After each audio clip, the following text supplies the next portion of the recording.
نحمده ونصلي على رسوله الكريم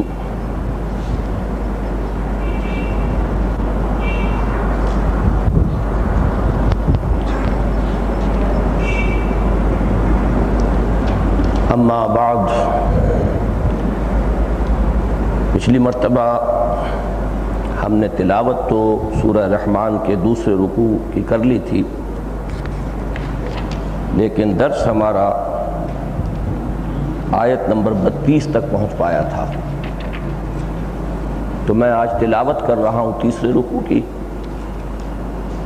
اور امید کرتا ہوں اللہ تعالیٰ کے فضل و کرم سے کہ انشاءاللہ آج ہم اس سورہ مبارکہ کا مطالعہ مکمل کر لیں گے۔ اعوذ باللہ من الشیطان الرجیم، بسم اللہ الرحمن الرحیم۔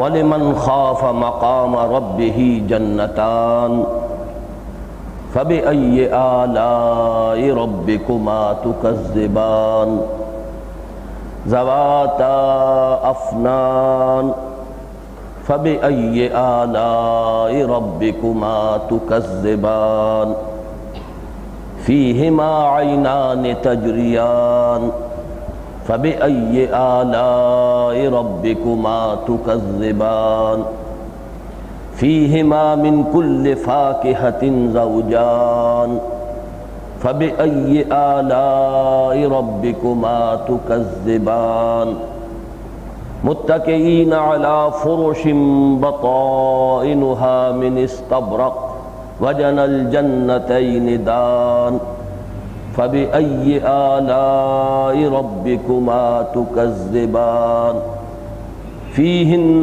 قَاصِرَاتُ الطَّرْفِ لَمْ يَطْمِثْهُنَّ إِنسٌ قَبْلَهُمْ وَلَا جَانٌّ فَبِأَيِّ آلَاءِ رَبِّكُمَا تُكَذِّبَانِ كَأَنَّهُنَّ الْيَاقُوتُ وَالْمَرْجَانُ فَبِأَيِّ آلَاءِ رَبِّكُمَا تُكَذِّبَانِ هَلْ جَزَاءُ الْإِحْسَانِ إِلَّا الْإِحْسَانُ فَبِأَيِّ آلَاءِ رَبِّكُمَا تُكَذِّبَانِ وَمِن دُونِهِمَا جَنَّتَانِ فَبِأَيِّ آلَاءِ رَبِّكُمَا تُكَذِّبَانِ مُدْهَامَّتَانِ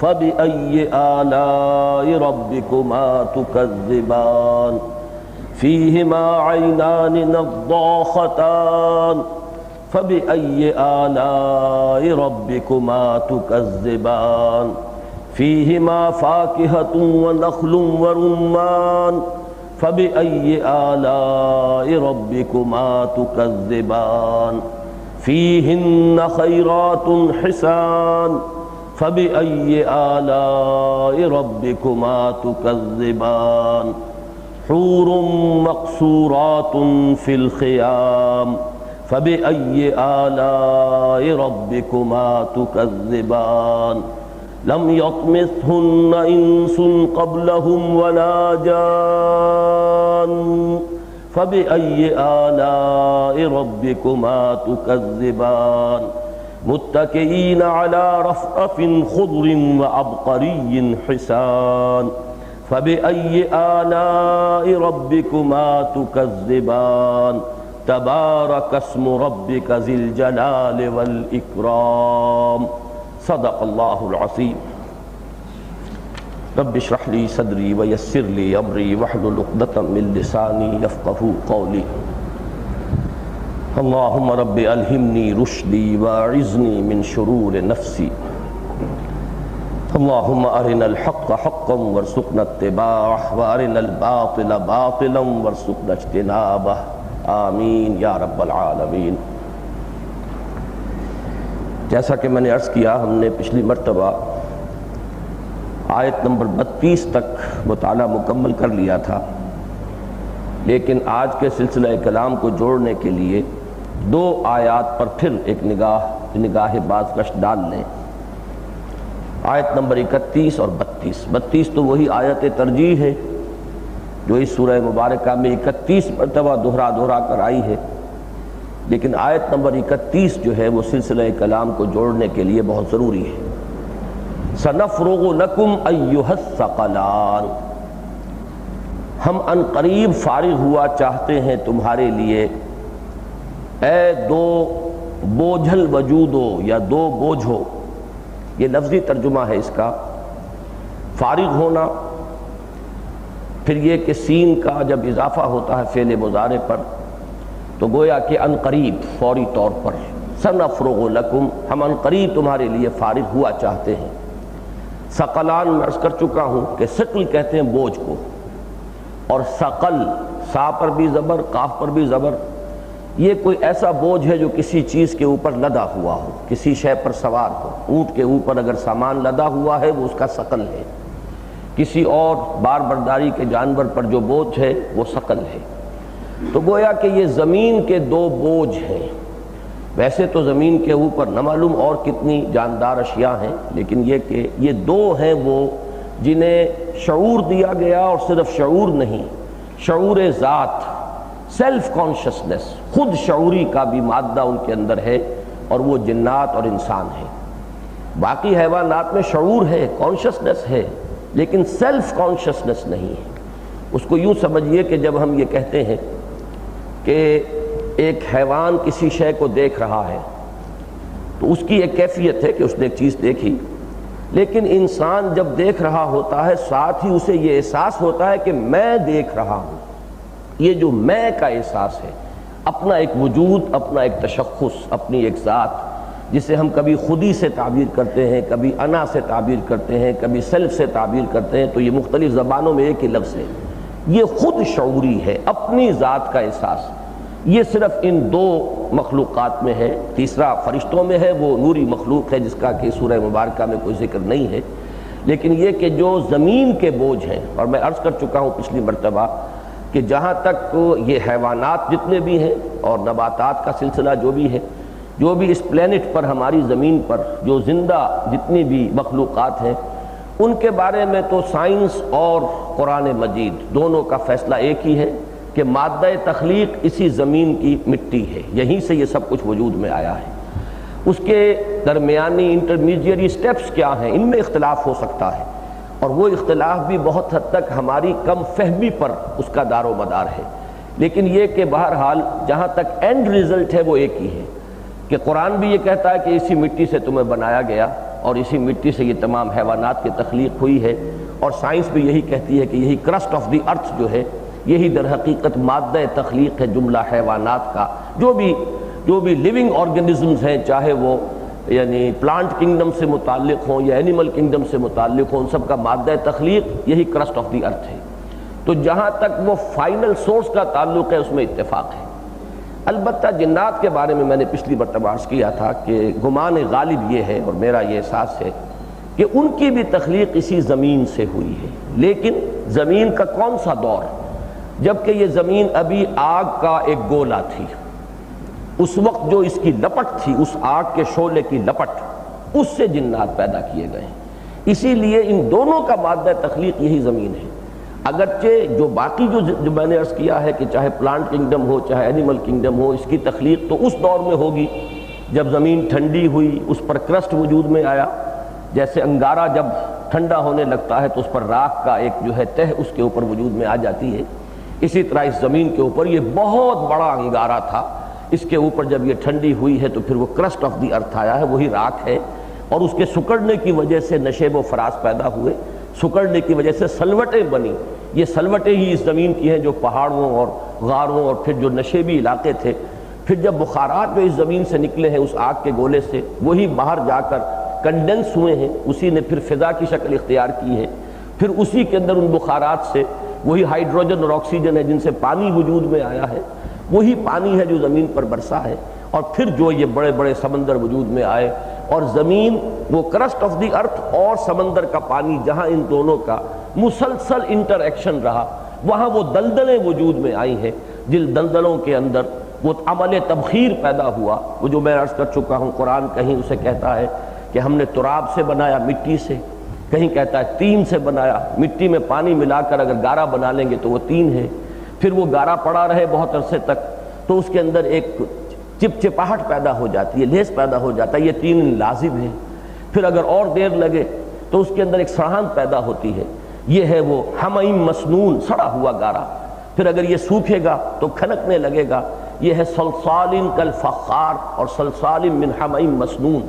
تو یہ اتنے الفاظ ہیں جو قرآن نے استعمال کیے ہیں، اور میں عرض کر چکا ہوں پچھلی مرتبہ کہ ان کی بڑی گہری مطابقت ہے جو بھی سائنس نے، جو بھی اس کے اکتشافات ہیں، جو دائرہ علوم کا علم معلومات انسانی کا وسیع ہوا ہے، تو اس میں یہ چیزیں بہت حد تک ٹیلی کرتی ہیں۔ البتہ یہ کہ یہ چیز شاید میرے علم میں نہیں ہے کہ اس سے پہلے کسی نے کہی ہو، اس لیے میں ڈرتے ڈرتے اپنا ایک خیال ظاہر کر رہا ہوں، واللہ عالم۔ ان چیزوں کے بارے میں یہ کہ کوئی یقین کے ساتھ تو نہیں کہا جا سکتا، میرا گمان غالب یہ ہے، قرآن مجید سے جو چیز جنوں کے بارے میں معلوم ہے وہ یہ کہ آگ سے پیدا کیے، آگ میں بھی مارج من نار کا لفظ یہاں آیا تھا، آگ کی لپٹ۔ کہیں آتا ہے ناری سموم، کہ وہ جو ہوا ہوتی ہے تیز، اس میں جو آگ ہوتی ہے۔ اس سے معلوم ہوا کہ آگ کا ایک شعلہ تو وہ ہوتا ہے جو ویزیبل پارٹ ہے اس کا، ایک اس کا انویزیبل پارٹ ہوتا ہے جو نظر نہیں آتا، اور یہ معلوم ہے ہمیں، فزکس میں ہم نے یہ پڑھا ہے کہ سب سے زیادہ تیز حرارت وہیں ہوتی ہے، شعلے کا وہ حصہ کہ جو نظر نہیں آتا۔ تو یہ دو الفاظ جو ہیں کہ سموم، یہ ناری سموم یا مارج من نار، اس سے معلوم ہوتا ہے کہ آگ مادہ تخلیق ہے، اور آگ کا بھی شعلے کا وہ حصہ کہ جو انویزیبل ہوتا ہے۔ دوسری بات قرآن سے جو قطعی طور پر معلوم ہے وہ یہ ہے کہ والجان خلقناہ من قبل، یہ وہی سورہ حجر کی آیت ہے، والجان خلقناہ من قبل من نار السموم، جنات کو ہم نے پیدا کیا تھا انسان کی تخلیق سے پہلے۔ تو دو چیزیں ثابت ہو گئی، ایک تو یہ کہ مادہ تخلیق مختلف ہے، دوسرے یہ کہ زمانی اعتبار سے بھی جنات کی تخلیق مقدم ہے انسان کی تخلیق پر۔ تو میرا گمان ان دونوں چیزوں سے یہ ہے کہ وہی زمین جب کہ وہ آگ کا ایک گولا تھی اور اس کی جو وہ آگ کی لپٹ تھی، اس سے یہ جنات بنائے گئے ہیں، ان کی تخلیق ہوئی ہے۔ لیکن ذہن میں یہ ضرور رہنا چاہیے کہ ہم اس مٹی سے بنائے گئے، ہم مٹی نہیں ہیں۔ اب ہمارے اور مٹی کے درمیان ایک بڑا بنیادی فرق واقع ہو چکا ہے، مادہ تخلیق ہونا اور شے ہے، اور بعین ہی وہ شے ہونا یہ مختلف بات ہے۔ یہ مٹی جو ہے اس کے اندر جو بھی مختلف ہمیں اجزاء ملیں گے، اتنی کیلشیم ہے، اتنا یہ ہے، اتنا وہ ہے، اس کے تمام اجزاء تو وہی اجزاء انسان کے اندر بھی مل جائیں گے، لیکن یہ جو پروٹوپلازم وجود میں آیا ہے، جس کے اندر حیات ہے، یہ بنیادی طور پر اس سے مختلف ہو چکی ہے۔ یہ آرگینک میٹر ہے جبکہ وہ ان آرگینک میٹر ہے۔ اسی طریقے سے جن آگ سے بنائے گئے ہیں، آگ نہیں ہے۔ یہ بات جو ہے اکثر و بیشتر ذہنوں سے اوجھل رہ جاتی ہے۔ آگ ان کا مادہ تخلیق ہے، وہ مجسم آگ نہیں۔ بہرحال یہ ثقلان ہیں، یہ ہیں بوجھ دو اس زمین کے۔ ایک فرق اور جو میں نے پچھلی مرتبہ بیان کیا تھا اسے نوٹ کر لیجئے، چونکہ ہمارا مادہ تخلیق جو ہے کثیف ہے، مٹی کثیف ہے، تو ہم اپنی ذات میں زیادہ دور تک نہیں جا سکتے اس فضا میں یا خلا میں، اس کے لیے مشینیں ایجاد کرنی پڑیں گی ہمیں۔ ہم نے ہوائی جہاز بنائے، ہم نے غبارے بنائے، راکٹس بنائے، اب جو کچھ بنا رہے ہیں وہ آپ کے علم میں ہے، بہت دور تک ہے، لیکن یہ ان مشینوں کی مدد سے ہے۔ ہم خود اپنی جگہ پر اس زمین سے بندھے ہوئے ہیں، زیادہ سے زیادہ چھلانگ لگائے گا 6 فٹ لگائے گا، 8 فٹ لگائے گا، اللہ اللہ خیر صلی اللہ، اس سے زیادہ کی چھلانگ جو ہے وہ انسان نہیں لگا سکتا، لیکن یہ کہ مشین کی مدد سے اس کی رسائی اب بہت دور تک ہو رہی ہے۔ جبکہ جنات چونکہ ان کا مادہ تخلیق لطیف ہے، لہذا یہ بغیر کسی ٹیکنالوجی کے اور بغیر کسی اضافی اپنی جو بھی ایڈز ہیں جو سائنس نے اور ٹیکنالوجی نے ہمیں فراہم کی ہیں، بغیر ان کا بہت دور تک رسائی ہے، یہ اس کائنات میں بہت فاصلے تک جاتے ہیں۔ اس کا ذکر قرآن مجید میں بارہا آیا ہے۔ بہرحال یہیں تک میں چاہتا ہوں کہ اس مضمون کو اس وقت رکھوں۔ سنفرغ لکم ایھا الثقلان، اس میں میں نے عرض کیا تھا کہ اب اس میں الفاظ سے تو بظاہر متبادر یہ ہوتا ہے، چونکہ الفاظ وہی استعمال ہوتے ہیں قرآن میں جو ہماری زبان میں استعمال ہوتے ہیں، تو جو اس کا محدود تصور ہماری زبان میں ہے، ہم مجبور ہوتے ہیں کہ وہی تصور جو ہے لامحالہ ہمارے ذہن میں آ جاتا ہے۔ تو بڑی کانشس ایفرٹ کی ضرورت ہے کہ وہاں ہم ڈیفرینشیٹ کریں کہ جب کوئی لفظ اللہ کے لیے بولا جائے، وہی لفظ جب انسانوں کے لیے بولا جاتا ہے تو اس میں بنیادی طور پر مفہوم میں فرق ہوگا۔ ہم عنقریب فارغ ہوا چاہتے ہیں، اگر انسان یہ کہے گا تو اس کے معنی یہ ہے کہ اس وقت وہ کسی ایسی مصروفیت میں ہے کہ وہ کوئی اور کام نہیں کر سکتا، موجودہ کوئی مشغولیت مانے ہے کسی دوسری مشغولیت کے، تو اس معنی میں وہ کہتا ہے کہ میں عنقریب فارغ ہوا چاہتا ہوں۔ لیکن یہ کہ اللہ تعالیٰ کے لیے لفظ تو وہی آیا ہے، اس کے یہ معنی نہیں ہے کہ اس وقت جس کیفیت میں وہ ہے، جس شان میں ہے، جو اس کی مصروفیت ہے، وہ مانے ہے اس کے کسی اور چیز کی طرف متوجہ ہونے کے۔ دوسرے لفظ یوم کے بارے میں بحث کر چکا ہوں کہ بعض حضرات نے اسے ہر وقت کے معنی میں لیا ہے، میرے نزدیک وہ درست نہیں ہے۔ باقی یہ بھی قرآن سے ثابت ہے کہ یوم جب اللہ کے لیے آتا ہے تو وہ یوم ہمارے یہ 24 گھنٹے کا دن نہیں ہے۔ ہماری کائنات میں بھی نہ معلوم کتنے دن ہیں۔ چاند کا دن ایک ہوگا جو کہ اس کی اپنی ایک جو ریولوشن ہوگی، اس کی وہ ریوالو کرے گا اپنے ایکسس کے گرد، اس کا دن بنے گا۔ زمین کا ایک دن کچھ اور ہے، مریخ کا ایک دن کچھ اور ہوگا۔ اسی طریقے سے سال ہمارے وجود میں آتے ہیں، جبکہ ایک دورہ جو ہے زمین پورا کر لیتی ہے سورج کے گرد، مریخ کا سال کچھ اور ہوگا، کسی اور پلینٹ کا سال کچھ اور ہوگا۔ تو اللہ کا سال یا اللہ کے دن، اس کے بارے میں ہم کوئی تصور ہی نہیں کر سکتے۔ صرف یہ کہیں گے یہ ادوار ہیں، جس کو کہ جدید سائنس میں ملینمز کہا جاتا ہے، جس کی کوئی تعین، ملینز اور ملینز آف ایئرز بھی ہو سکتے ہیں، یہ اللہ تعالیٰ کا کے علم میں ہے۔ لیکن بہرحال یہ یوم ہمارا یوم نہیں ہے جو ہمارا تصور دن کا ہے۔ تو یہ جو فرمایا کل یوم ہوا فی شان، وہ کسی نہ کسی ہر دن کسی نہ کسی ایک کیفیت میں ہے، شان میں ہے، مصروفیت میں ہے۔ اس سے مراد یہ کہ ہر دور کے لیے اس نے ایک قانون بنا دیا ہے، اس دور میں وہ اسی قانون کو نافذ رکھتا ہے۔ ان دونوں آیتوں کو جوڑیے تو معلوم ہوا کہ یہ جو زمانہ گزر رہا ہے انسانوں اور جنات کے لیے، یہ دور جزا نہیں ہے، دور امتحان ہے۔ خلق الموت والحیات لیبلوکم ایکم احسن عملا، قلزم ہستی سے تو ابرا ہے مانند حباب، اس زیاں خانے میں تیرا امتحان ہے زندگی۔ لہذا اللہ اس دور میں سزا نہیں دیتا، کھلی چھوٹ دے رہا ہے، جو چاہو کرو، اللہ کو گالیاں دو، جو چاہو کرو، تم جس طرح چاہو دین کا استہزاء کرو، جس طرح چاہو جو ہے یہاں پہ سرکشی اختیار کر لو، تو اللہ پکڑ نہیں رہا، اس لیے کہ یہ دور امتحان ہے، یہ دور جزا نہیں ہے۔ اجتماعی طور پر کسی قوم کے خاتمے کا جب اللہ فیصلہ کرتا ہے وہ ایک بالکل دوسری چیز ہے۔ وہ بالکل ایسے ہے جیسے کہ ایک انسان جب بوڑھا ہو گیا تو پھر موت اس کی آ جاتی ہے۔ اس کی موت کوئی اس کی سزا نہیں ہے، یہ تو اس کی ایک مہلت عمر جو اس دنیا میں تھی بس وہ ختم ہو رہی ہے۔ اسی طریقے سے قوموں اور تہذیبوں اور تمدنوں کی بھی ایک مہلت عمر ہوتی ہے، اس کے بعد ان کو ختم کر دیا جاتا ہے۔ اس کے اوپر مجازن لفظ عذاب کا اطلاق ہو جاتا ہے، لیکن در حقیقت جو دور جزا ہے یا دور جزا و سزا، وہ تو در حقیقت قیامت کے بعد شروع ہوگا۔ تو اشارہ یہاں قیامت کی طرف ہو رہا ہے کہ وہ وقت آیا چاہتا ہے، تم جتنا اینڈنا ہے اینڈ لو، جتنا اترانا ہے اترا لو، جتنا اکڑنا ہے اکڑ لو، جتنا تمہارے اندر خباثت بھری ہوئی ہے اس کو نکال لو۔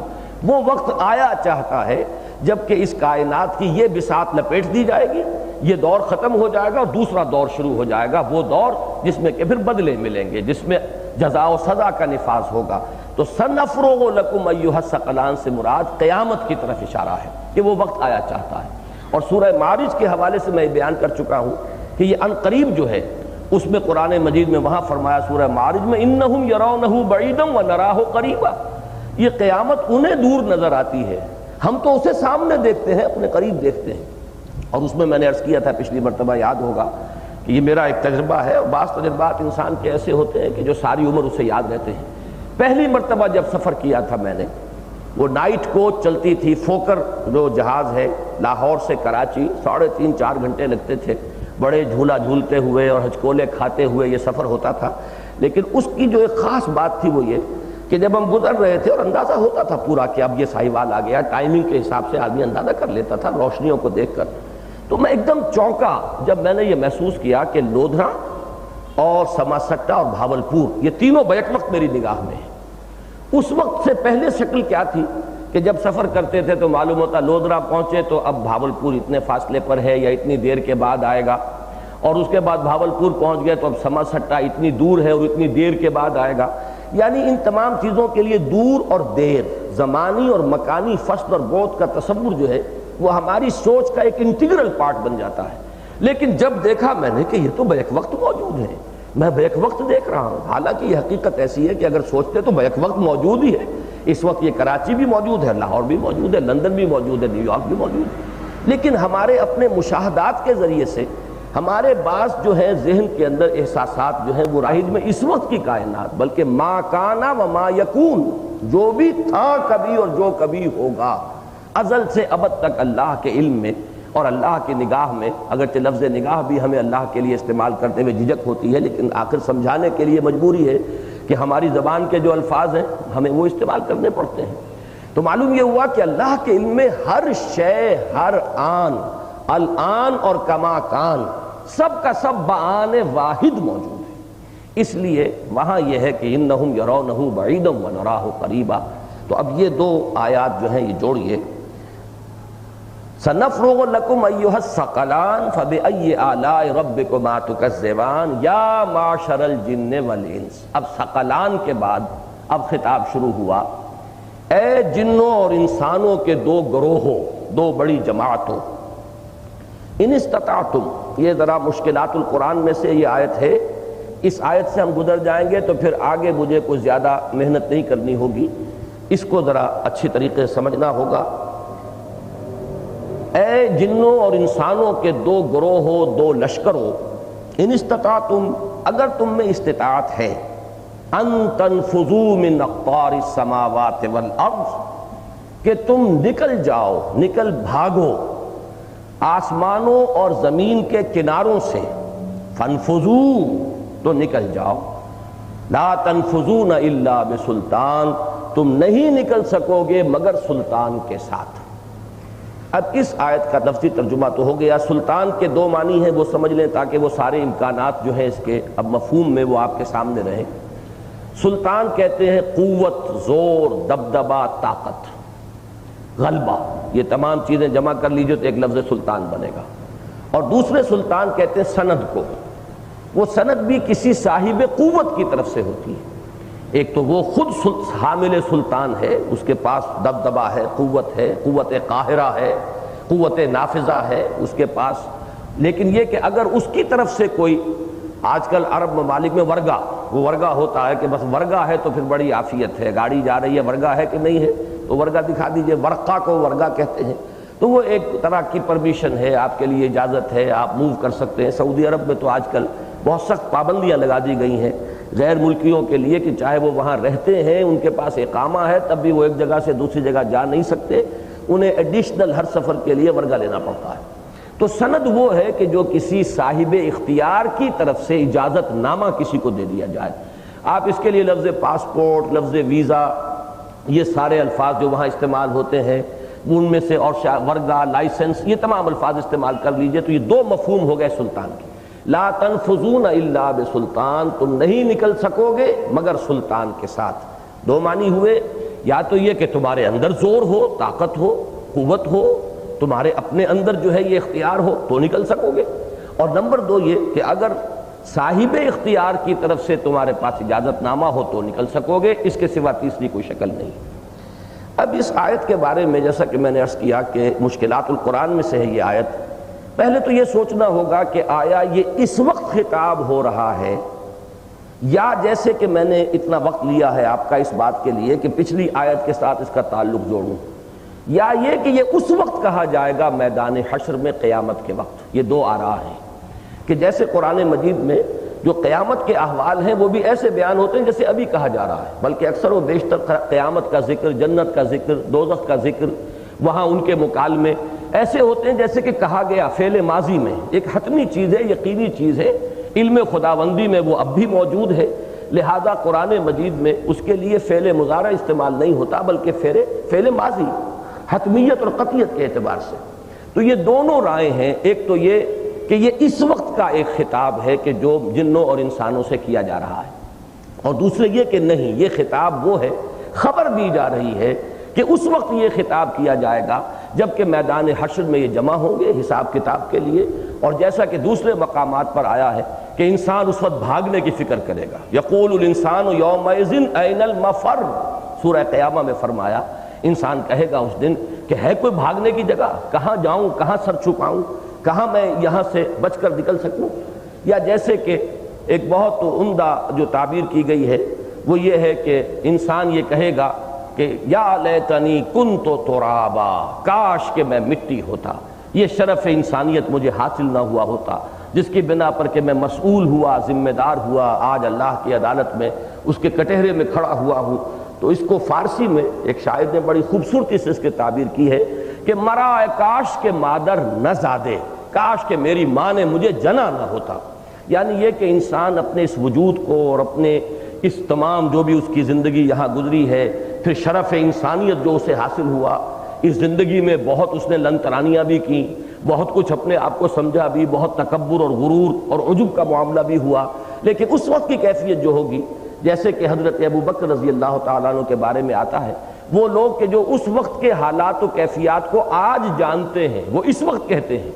حضرت ابو بکر کے الفاظ میں نے بارہا آپ کو سنائے ہیں کہ کاش میں گھاس کا ایک تنکا ہوتا کہ جو جلا دیا جاتا ہے ختم ہو جاتا ہے، اس سے کوئی پوچھ گچھ نہیں ہے، محاسبہ نہیں ہے۔ کاش کہ میں درختوں پر چہچہانے والی ایک چڑیا ہوتا، وہ چہچہاتی ہے، چند دن زندہ رہتی ہے، زندگی گزارتی ہے، پھر اس سے کوئی محاسبہ نہیں ہے، کوئی حساب کتاب نہیں ہے، کوئی سوال جواب نہیں ہے، کوئی ذمہ داری اس کی نہیں ہے۔ تو یہ وہ کیفیت ہے کہ اس وقت یہ کہیں گے جن اور انسان کہ کاش کہ کوئی بھاگنے کی جگہ ہو، یا کاش کہ ہم ہوتے ہی نہ، یا اس کا ایک منطقی نتیجہ نکلتا کاش کہ ہم معدوم ہو جائیں، ہمارا کوئی وجود نہ رہے، مرائے کاش کے مادر نہ زادے، یا لیتنی کنت ترابا، کاش کہ ہم پھر مٹی ہی ہو جائیں یا مٹی ہی ہوتے۔ اب یہ دو تو ہوئے امکانات اس کے کہ یہ خطاب اس وقت ہے یا یہ خطاب قیامت میں ہوگا میدان حشر میں، اور دو اس کے مفہوم آئے لفظ سلطان کے حوالے سے۔ اگر تمہارے اپنے اندر زور ہے تو نکل بھاگو، ہاں اگر تمہارے پاس اللہ کی طرف سے جو صاحب سلطان ہے اس کی طرف سے اجازت نامہ ہوگا تو نکل بھاگو گے۔ ان دو کو دو سے ضرب دیے تو چار امکانات پیدا ہوئے۔ ان میں سے اگر دو کو آپ جمع کریں گے اور ایک امکان کہ اس وقت اگر اللہ کہہ رہا ہو، یعنی یوں اگر خطاب کو ہم سمجھیں کہ اے جنوں اور انسانوں، اگر تم نکل سکتے ہو آسمانوں اور زمین کے کناروں سے تو نکل جاؤ، نہیں نکل سکو گے مگر سوائے زور کے اگر تمہارے اندر طاقت ہے، یہ بات بالکل محمل معلوم ہوتی ہے۔ یعنی اس بات کو اگر آپ اس امکان کو سامنے رکھیں تو یہ تو محمل کلام ہو جائے گا۔ اگر تم چڑھ سکتے ہو تو چڑھ جاؤ، نہیں چڑھ سکو گے مگر طاقت کے بغیر، تو طاقت اگر اپنی ہی ہے تو اس میں تو پھر یہاں کہنے کی کوئی ضرورت نہیں ہے۔ یہاں امکان اگر کوئی بنتا ہے تو وہ یہ ہے کہ اختیار مطلق اللہ کا ہے، اس کی اجازت سے تو نکل سکتے ہو، اس کی اجازت کے بغیر نہیں نکل سکتے۔ باقی میرے نزدیک جو ہے اس کا جو اصل یعنی محل ہے، مقام ہے اس کا، وہ یہی ہے کہ یہ میدان حشر کا خطاب ہے کہ جس وقت یہ سب جمع ہوں گے اور سب کو نظر آ رہا ہوگا، وہ تو یہ ہے کہ ہر انسان جانتا ہے بل الانسان علی نفسہ بصیرہ۔ یہ نوٹ کیجئے گا، باقی جتنی آیات میں بیان کر رہا ہوں اس میں لفظ صرف انسان کا آیا ہے۔ یہ واحد صورت ہے قرآن مجید کی کہ جس میں خطاب مسلسل تثنیہ کے صیغے سے ہوا ہے، جنوں اور انسانوں دونوں کو مخاطب کیا گیا ہے، اس لیے کہ اصلاً جو اللہ کے رسول آئے ہیں انسانوں میں سے، ان کے مخاطب اصلاً انسان ہی تھے، جنات طبعاً مخاطب تھے، اصلاً مخاطب نہیں تھے۔ بالواسطہ ان تک بھی ان کی نبوت و رسالت ہے، لیکن براہ راست تو نبوت و رسالت کے فرائض انہوں نے انجام دیے انسانوں ہی کے لیے، لہذا قرآن مجید میں اکثر و بیشتر تو آپ کو خطاب انسانوں ہی سے ملے گا۔ یہ صورت اس اعتبار سے منفرد ہے کہ اس میں مسلسل تثنیہ کا صیغہ آ رہا ہے، ثقلان کا لفظ بھی آ چکا، اور یا معاشر الجن والانس، اب کسی اور گنجائش نہیں رہی کسی اور تعویل کی۔ معلوم ہوا کہ ثقلان کے معنی واقعی جن اور انسان ہے، اور اس سورہ مبارکہ میں ان دونوں ہی سے خطاب ہے۔ تو میرے نزدیک اس کا جو محمل، اب اس کو سمجھیے، اس آیہ مبارکہ پر میں نے دیکھا ہے کہ ہمارے اکثر جدید مفسرین بھی پریشان ہو کر بس گزر گئے ہیں۔ بڑے بڑے جو معقولی قسم کے لوگ ہیں اور ریشنلسٹ قسم کے لوگ ہیں، انہوں نے بھی عافیت یہ سمجھی ہے کہ یہاں سے کسی طرح کی بس آسانی کے ساتھ گزر جائیں، اس کی باریکیوں میں اترنے کی انہوں نے کوشش نہیں کی۔ جہاں تک ہمارے متقدمین کا تعلق ہے، ظاہر بات ہے کہ سائنس کی معلومات ان کے پاس جو آج انسان کے پاس ہے وہ نہیں تھی۔ منطق، فلسفہ، اس میں تو وہ بہت آگے تھے منطق میں، لیکن یہ کہ ظاہر بات ہے جو معلومات کا ذخیرہ آج انسان کے پاس ہے اس کاسموس کے بارے میں، کائنات کے بارے میں، وہ آج سے 1000 سال 500 برس پہلے کے انسان کے پاس نہیں تھا۔ میں جو اس وقت عرض کر رہا ہوں اس میں میری ایک کوشش ہے کہ جو جدید معلومات ہیں کاسموس کے بارے میں اور قرآن مجید کا جو ایک انداز ہے، ان دونوں کو جمع کر کے جو بات سمجھ میں آتی ہے، اور یہ پھر میں عرض کر رہا ہوں کہ ایک جسارت ہے، میں اپنا ایک خیال ظاہر کر رہا ہوں، اہل علم کے سامنے آئے گا، وہ اس کی یا نفی کریں گے یا اس کو قبول کریں گے۔ بہرحال اس میں کوئی حتمی بات کہنا کسی انسان کے لیے بھی ممکن نہیں۔ میرے نزدیک قرآن مجید میں جہاں آسمان اور زمین کا ذکر آتا ہے، آسمانوں اور زمین، تو یہ آسان الفاظ ہیں کہ جو آج سے 1400 برس پہلے کا انسان، اور وہ بھی جزیرہ نماء عرب کا مخاطب اولین وہی تھے، ان کی ذہنی سطح کے اعتبار سے قرآن استعمال کرتا ہے۔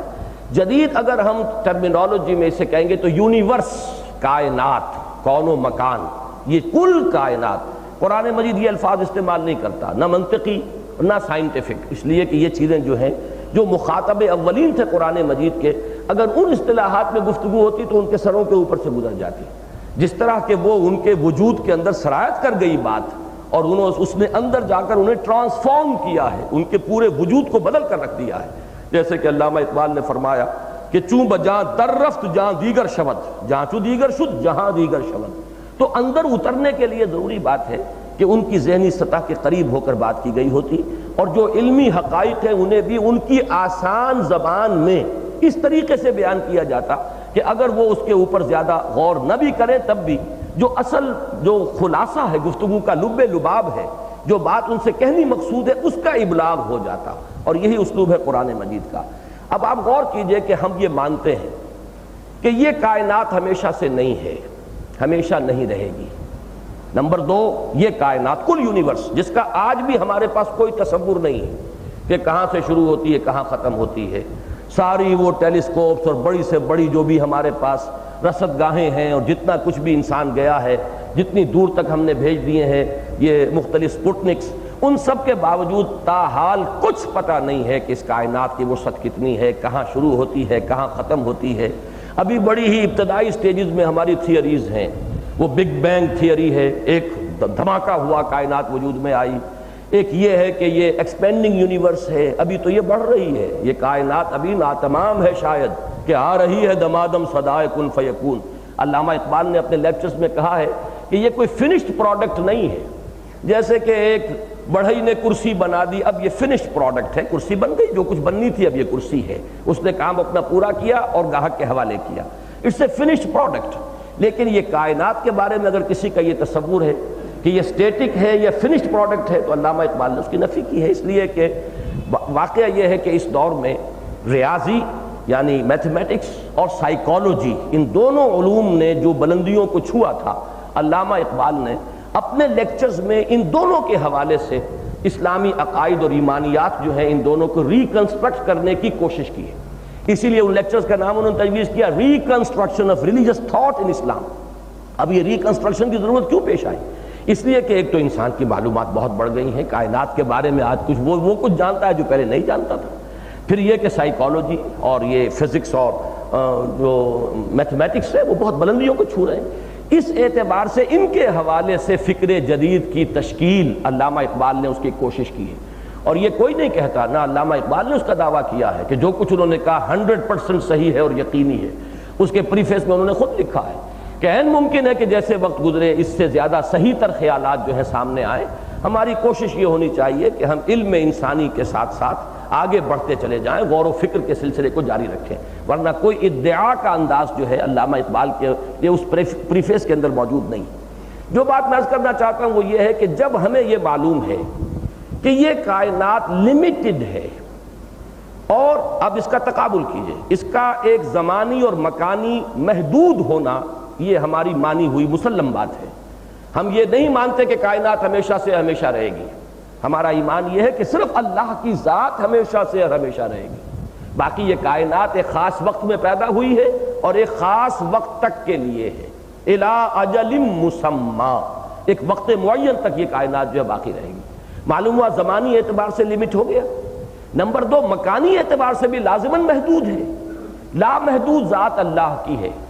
اب سوال یہ ہے کہ جب یہ کائنات نہیں تھی تو ذات باری تعالیٰ تو تھی، ذات باری تعالیٰ کے جو قدیم ہے اور یہ کائنات کے جو حادث ہے، یہ ربط حادث بالقدیم، یہ مسئلہ فلسفے کا اور تصوف کا یہ بڑا ایک دقیق مسئلہ ہے، جس کی مختلف تعبیرات ہمارے ہاں وحدت الوجود، وحدت الشہود، یہ در حقیقت اسی بڑے مشکل عقدے کے حل کرنے کے لیے کوششیں ہیں، میں اس کی تفصیل میں یہ نہیں جا رہا۔ اب یہاں جو میں نے بات بیان کی اس کے اعتبار سے یہ سوچئے کہ اگر معاملہ آپ ویژولائز کیجئے، میدان حشر ہے، جنات اور انسانوں کا اجتماع ہے، ٹھاٹھے مارتے ہوئے سمندر ہیں، اور اس وقت کی جو کیفیات ہے اس کے اعتبار سے ہر ایک چاہے گا کہ کہیں بھاگ جائے، کہیں نکل جائے، کہیں چلا جائے، کسی طرح بچے اس گھڑی کو فیس کرنے سے۔ یہ accountability, the grand accountability of یوم القیامہ، کسی طرح اسکیپ کر سکے۔ یقول الانسان یومئذ این المفر، اس وقت کہا جائے گا کہ اے جنوں اور انسانوں اگر نکل بھاگ سکتے ہو کہیں ہمارے آسمانوں اور زمین کے کناروں سے، یعنی اس کون و مکان سے، یہ جو ٹائم اینڈ سپیس کا ایک کمپلیکس ہے جو ہم نے وجود میں جس کو بخشا، جس کو پیدا کیا، تم اس کا انٹیگرل پارٹ ہو، تم اس سے نکل کے جاؤ گے کہاں؟ اس کا کوئی امکان ہی نہیں ہے۔ اس سے نکل کر جانے کا امکان صرف ایک ہے، اور وہ ہے وہ یہ کہ معدوم ہو جانا۔ اس لیے کہ وجود تو تمہارا جو ہے وہ انٹیگرل پارٹ ہے اس یونیورس کا، اس کون و مکان ہی میں تو تم ہو، اس کا ایک جز ہو، اسی کے ساتھ وجود میں آئے ہو۔ اب اس کے کناروں سے باہر نکلنا تمہارے لیے ممکن نہیں ہے۔ ہاں اگر امکان ہے تو کیا ہے کہ پھر پردہ عدم کے اندر چلے جاؤ، اور یہ ہے وہ چیز جو اللہ کی قدرت کے اوپر موقوف ہے۔ جب اللہ چاہے گا آنے واحد میں، جیسے کہ وہ کن کے حکم کے ذریعے سے اس کائنات کو وجود بخش سکتا تھا، اسی طرح اس کن کے ذریعے سے وہ اس کو معدوم محض بھی کر سکتا ہے۔ یہ جو نتیجہ میں نے اخذ کیا ہے، اب اس کے حوالے سے جدید کاسمولوجی میں ایک تصور سامنے آ رہا ہے، اس کے سامنے رکھیے۔ بلیک ہولز کا ایک تصور ہے کہ جو آج آپ کے سامنے بہت سے حضرات کے علم میں ہوگا، کہ یہ جب مشاہدہ کر رہے ہیں کائنات کا، اور دور دور تک اب چلی گئی ہے انسان کی نگاہ جو ہے، ایک عجیب فینومینن سامنے آ رہا ہے کہ کائنات میں اچانک کہیں اس خلا میں کوئی ایک سیاہ نقطہ ظاہر ہوتا ہے، اور ارب ہا ارب ٹن کا جو مادہ ہے تخلیق اس کائنات کا، وہ اس کے اندر ایسے گم ہو جاتا ہے کہ پھر اس کا سراغ نہیں ملتا۔ بڑے سے بڑے کرے، کروڑ ہا اور ارب ہا جو بھی اس کے میلوں کا آپ تصور کریں یا لائٹ ایئرز کے ساتھ تصور کریں، وہ ایسے ہو جاتے ہیں کہ پھر سراغ نہیں ملتا کہ گئے کہاں۔ یہ جو بلیک ہولز کا کانسیپٹ ہے جو آج آپ کے سامنے آیا ہے، یہ ہے وہ وجود سے عدم کی طرف چلے جانا۔ آخرت عدم نہیں ہے، آخرت تو ایک فارم آف ایگزسٹنس سے دوسری فارم آف ایگزسٹنس کو صرف ٹرانسفر ہو جانا ہے، ایک نوع کے وجود سے دوسرے نوع کے وجود، ایک عالم سے دوسرے عالم کی طرف منتقل ہو جانا۔ اسی لیے ہم لفظ انتقال استعمال کرتے ہیں، موت ایک زندگی کا وقفہ ہے۔ اسی لیے میں نے خاص طور پر پچھلے رکوع کے اندر، پچھلے درس میں اس آیت کی طرف توجہ دلائی تھی، کل من علیہا فان، جو کچھ اس زمین پر ہے فانی ہے، فنا ہو جانے والا ہے۔ تو در حقیقت ایک مرحلہ تو وہ ہے کہ زمین پہ اللہ نے جو مخلوقات پیدا کی ہیں ان کی فنا ہوگی، ان کے بعد اسی زمین پر ان کو دوبارہ زندہ کیا جائے گا۔ قصہ زمین برسر زمین طے ہوگا، دکت الارض دکن دکم وجاء ربک والملک صفا صفا، یہی زمین ہے جو پیٹ پیٹ کر کوٹ کوٹ کر چپٹی کر دی جائے گی، اس کو پھیلا دیا جائے گا، اور اسی زمین پر پھر جا ربک والملک صفا صفا، فرشتے تو نازل ہوں گے ہی فوج در فوج صفیں باندھے ہوئے، اللہ تعالیٰ کی بھی کوئی تجلی ہوگی خاص، جس کا ایک جگہ پر آیا ہے ظلل من الغمام، کہ بادلوں کے سے ایک ابر کسی کیفیت کے اندر اللہ تعالیٰ بھی نزول فرمائے گا۔ اب اللہ کے نزول کی کیفیت کیا ہوگی یہ ہم نہیں جانتے، یہ ہمارے لیے کیفیت مجہول ہے، لیکن جہاں قرآن مجید میں ذکر ہے کہ اللہ کا نزول ہوگا، جیسے وہ سمائے دنیا تک ہر شب کو نازل ہوتا ہے، نزول فرماتا ہے۔ یہ حدیث صحیح ہے کہ رات کے پچھلے جو اوقات ہیں ان میں اللہ تعالیٰ نزول فرماتا ہے سمائے دنیا تک، اور پھر ایک ندا ہوتی ہے کہ حل من مستغفر فاغفر لہ، ہے کوئی استغفار کرنے والا کہ میں اسے معاف کر دوں، حل من سائل فاعطیہ، ہے کوئی مانگنے والا کہ میں اس کا دستے سوال جو ہے، کشکول سوال جو ہے اس کو بھر دوں اپنے فضل سے، اپنے کرم سے۔ تو یہ ندا ہوتی ہے اور وہ نزول فرماتا ہے، اس کی کیفیت کو ہم نہیں جانتے۔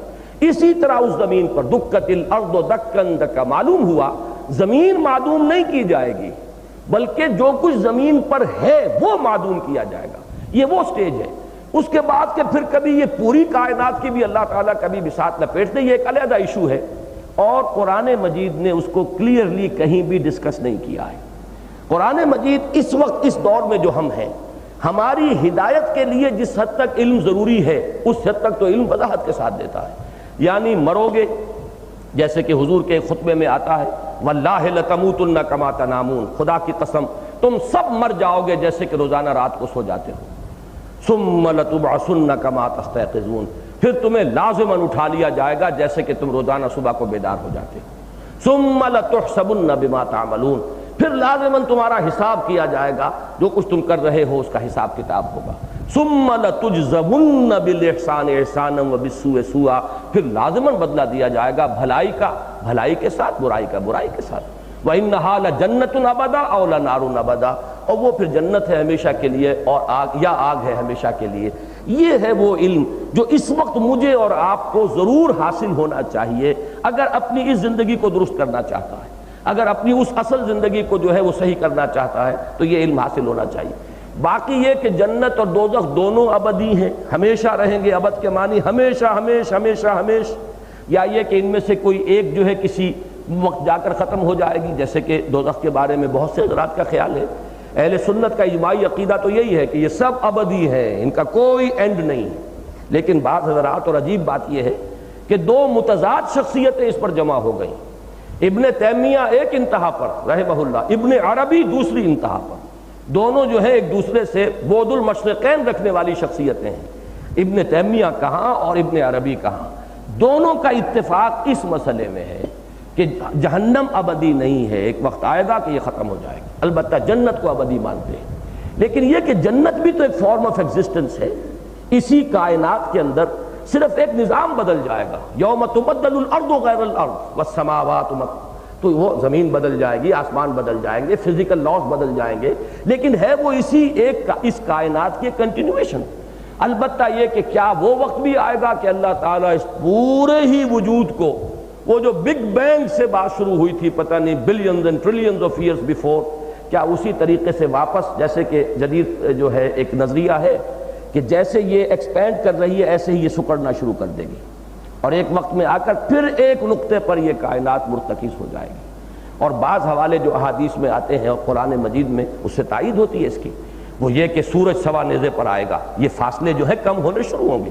جمع الشمس والقمر، سورج اور چاند جمع کر دیے جائیں گے، ایک جگہ آ جائیں گے۔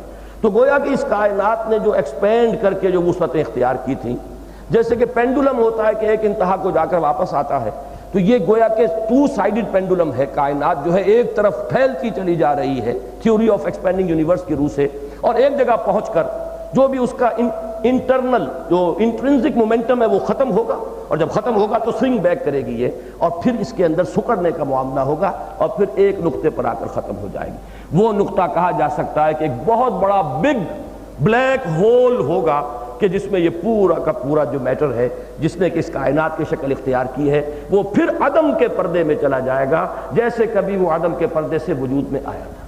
واللہ عالم۔ یہ باتیں جو میں عرض کر رہا ہوں پھر دوبارہ دہرا رہا ہوں، ان میں کوئی دعویٰ نہیں کر سکتا، لیکن ظاہر بات ہے کہ جو بھی سوچ ہے اور قرآن مجید کی آیات کو پڑھتے ہوئے جو بات آتی ہے جس میں کوئی چیز جو ہے ایسی بھی نہیں کہ جو ہمارے بنیادی اعتقادات کے ساتھ ٹکراتی ہو، تو وہ میں آپ کے سامنے رکھ رہا ہوں۔ یہ میرے نزدیک اس آیہ مبارکہ کا مقام ہے کہ خطاب ہے اس وقت جب کہ میدان حشر میں لوگ جمع ہوں گے، جنات بھی اور انسان بھی، اور ہر ایک پر نفسیاتی طور پر یہ اچھی طرح سمجھا جا سکتا ہے، کیفیت طاری ہوگی کہیں بھاگ جاؤں، کسی طرح عدم سے وجود میں عدم سے قرآن مجید میں آتا ہے کہ اب وہ پکاریں گے موت کو، وہ مانگیں گے موت، لیکن یہ کہ موت نہیں آئے گی۔ موت آ جائے تو بہت بڑا چھٹکارا ہو جائے گا۔ جہنمی جو ہے اسے موت آ جائے، ختم ہو جائے تو اسے اور کیا چاہیے؟ اس کی تو جنت یہی ہے کہ اسے معدوم کر دیا جائے، اس جہنم سے اور اس سزا سے اس کو چھٹکارا مل جائے، لیکن موت نہیں آئے گی۔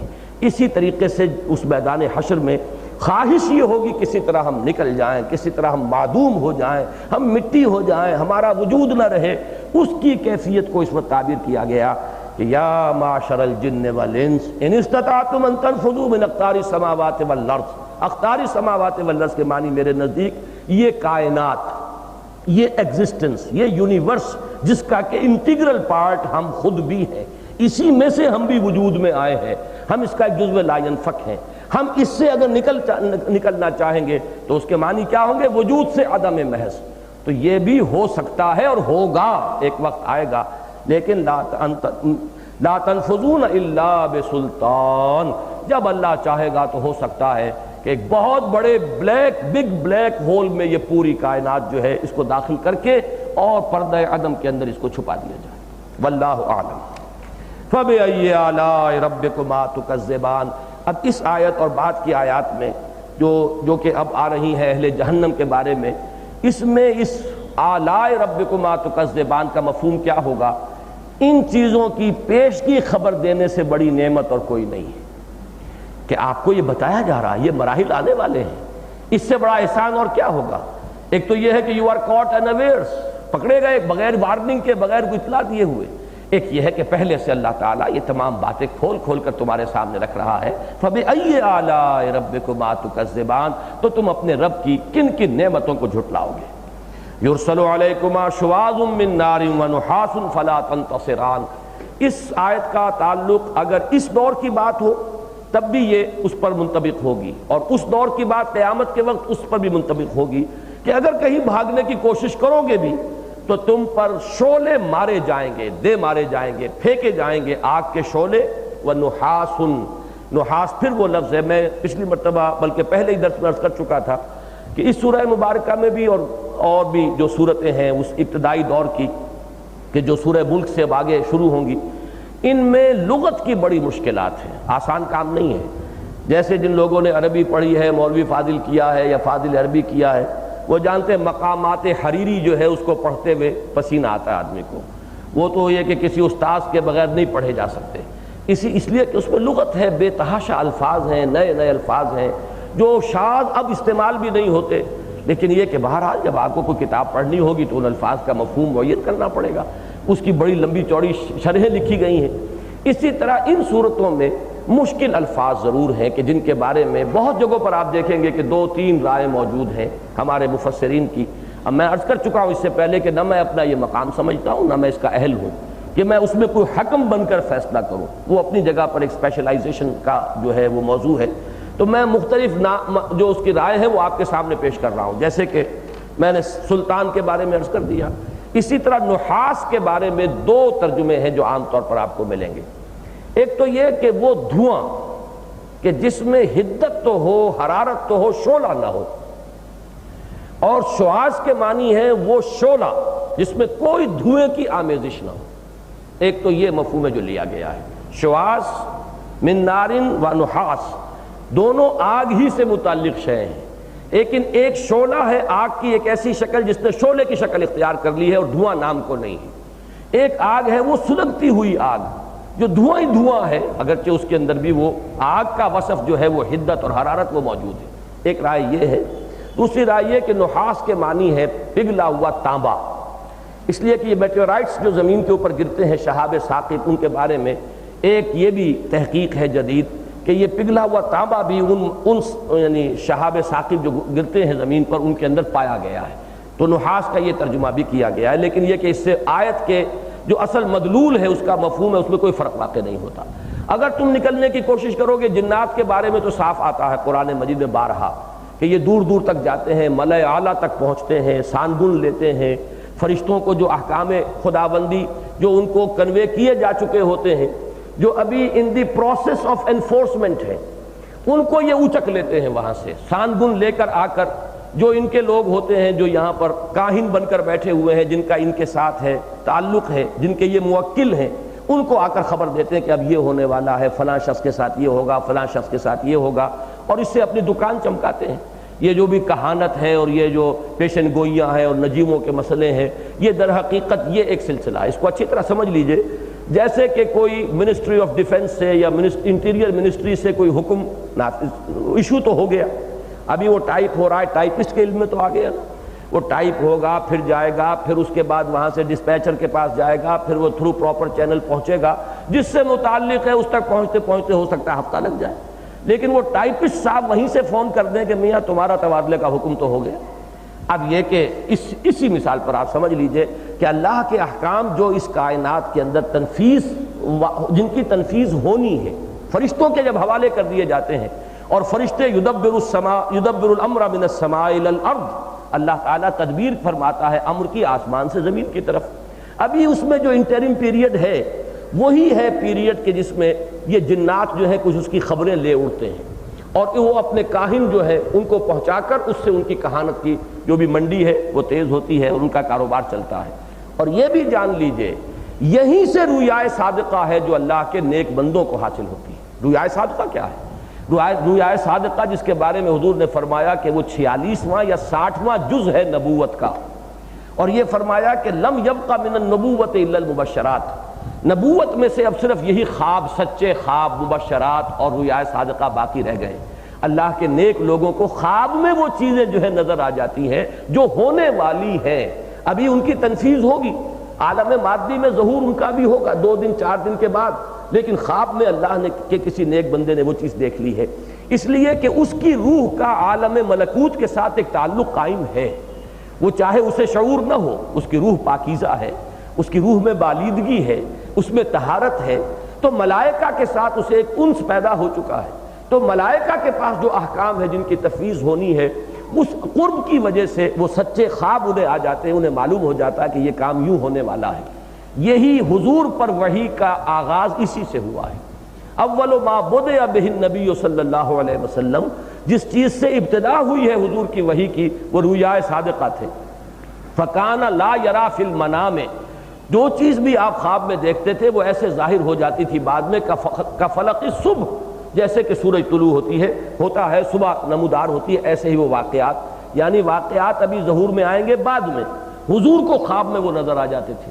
یہ علامت تھی اس بات کی کہ روح محمدی کا تعلق عالم ملکوت کے ساتھ قائم ہو چکا ہے، علی صاحب الصلاۃ والسلام۔ تو اب 2 باتیں میں نے آپ سے عرض کی ہیں، یہ مسئلہ اس سے ذرا مختلف ہے، لیکن یہ کہ اس مسئلے کو سمجھ لیجئے کہ احکام جو اس کائنات میں جن کی تفویض ہونی ہے، ان احکام کو دیا جا چکا ہے، وہ ایشو کیے جا چکے ہیں، وہ آرڈرز دیے جا چکے ہیں ملائکہ کو۔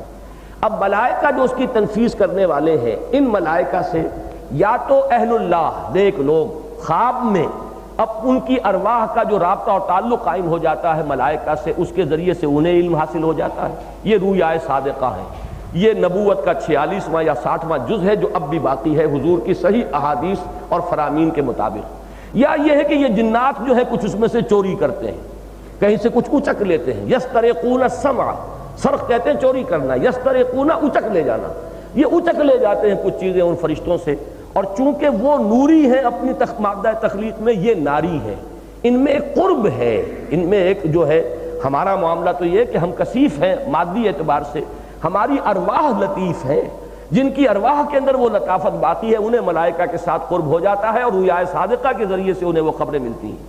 اور یہ جنات اپنے وجود کے اعتبار سے لطیف ہیں، ان سے قرب رکھتے ہیں، وہاں سے کچھ اچک لے جاتے ہیں، اور اس کی بنیاد پر یہ کہانت کا پورا بازار چلتا ہے۔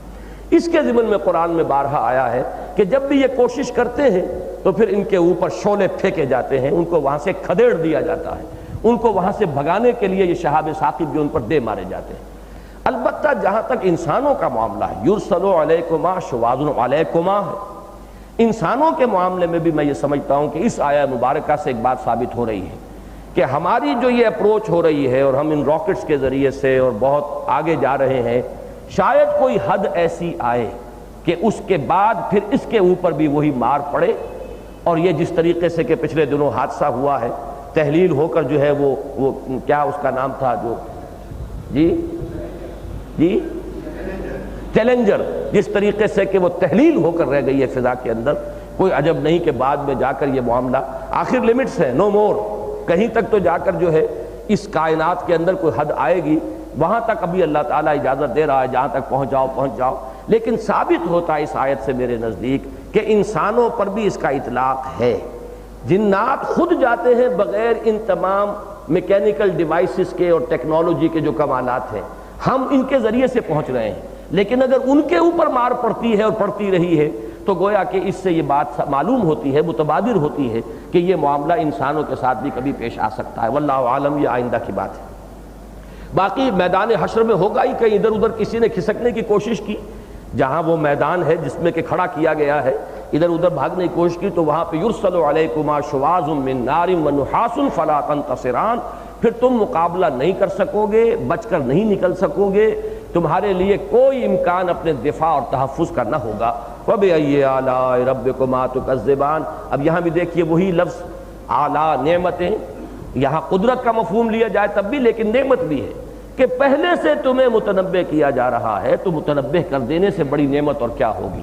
اگر خطرہ آنے والا ہو اور پہلے سے خبردار کر دیا جائے تو خبردار کر دینے والے کا بہت بڑا احسان ہے، اس کا بڑا انسان کو تسلیم کرنا چاہیے کہ اس نے اس کے ساتھ بہت حسن سلوک کیا ہے۔ اب وہ قیامت کا مسئلہ آ رہا ہے، فَإِذَا انشَقَّتِ السَّمَاءُ، یہ تصویر ہوتی ہے قرآن مجید میں جہاں کہ نقشہ کھینچ دیا جاتا ہے کہ آپ محسوس کریں گے کہ جیسے آپ وہیں اس کیفیت میں ہیں فی الواقع۔ فَإِذَا انشَقَّتِ السَّمَاءُ فَكَانَتْ وَرْدَةً كَالدِّهَانِ، تو جب آسمان پھٹے گا اور ایسے ہو جائے گا. اب دیکھیے یہاں پر بھی انشقت یہ ہے فعل ماضی، ترجمہ میں نے کیا جب پھٹے گا. لفظی ترجمہ کیا ہوگا؟ جب پھٹ گیا آسمان اور ہو گیا ایسے سرخ جیسے کہ تیل کی تلچھٹ یا پگھلا ہوا یا کھال کے اترنے کے بعد جیسے گوشت سرخ نظر آتا ہے، کھچی ہوئی کھال. یہ دہان کے دو ترجمے ہیں. یہ میں عرض کر رہا ہوں کہ میں بحث میں نہیں جاؤں گا کہ کون زیادہ صحیح ہے کون سا ترجمہ غلط ہے. دہان کے دو ترجمے آپ کو ملیں گے.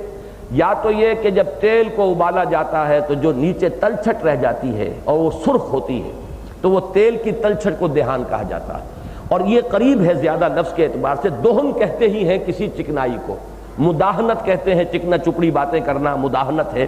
تو دہن کہتے تیل کو کہتے ہیں. تو تیل ہو چکنی چیز ہو تو دہان تیل کی تلچھٹ جو سرخ ہوتی ہے. ایک یہ ہے کہ یہ مختلف جو لوگوں نے اپنے اس کے لیے استدلال کیا ہے لغت سے ادب سے، وہ یہ ہے کہ جب کھال اتار لی جاتی ہے تو جو اندر سے گوشت نظر آتا ہے سرخ، یہ اس کی طرف اشارہ کیا جا رہا ہے کہ کوئی وقت ایسا ہوگا کہ آسمان پھٹے گا. کس لیے پھٹے گا؟ میرے نزدیک اس کا تعلق اسی سے ہے جو میں بار بار آیت آپ کو سنا رہا ہوں. دکت الارض دکن دکا وجاء ربک والملک صفا صفا. سورہ حاقہ میں بھی یہ نقشہ آئے گا. آسمان پھٹے گا اور اس کے بعد اللہ تعالیٰ کا نزول اجلال ہوگا اور فرشتے عرش خدابندی کو اٹھائے ہوئے ہوں گے. یحمل عرش ربک یومئذ ثمانیہ، 8 فرشتے ہوں گے جو اللہ تعالیٰ کے اس عرش کو تھامے ہوئے ہوں گے. پھر میں عرض کر دوں یہ سب متشابہات ہیں، اس کا کوئی تصور ذہن میں قائم نہ کر لیجئے. کوئی حقیقت ہوگی جب ہماری نگاہوں کے سامنے آئے گی تو معلوم ہو جائے گا بعین ہی یہی الفاظ درست تھے اور یہی صحیح ترین تعبیر تھی جو قرآن میں ہمیں بتا دی گئی تھی.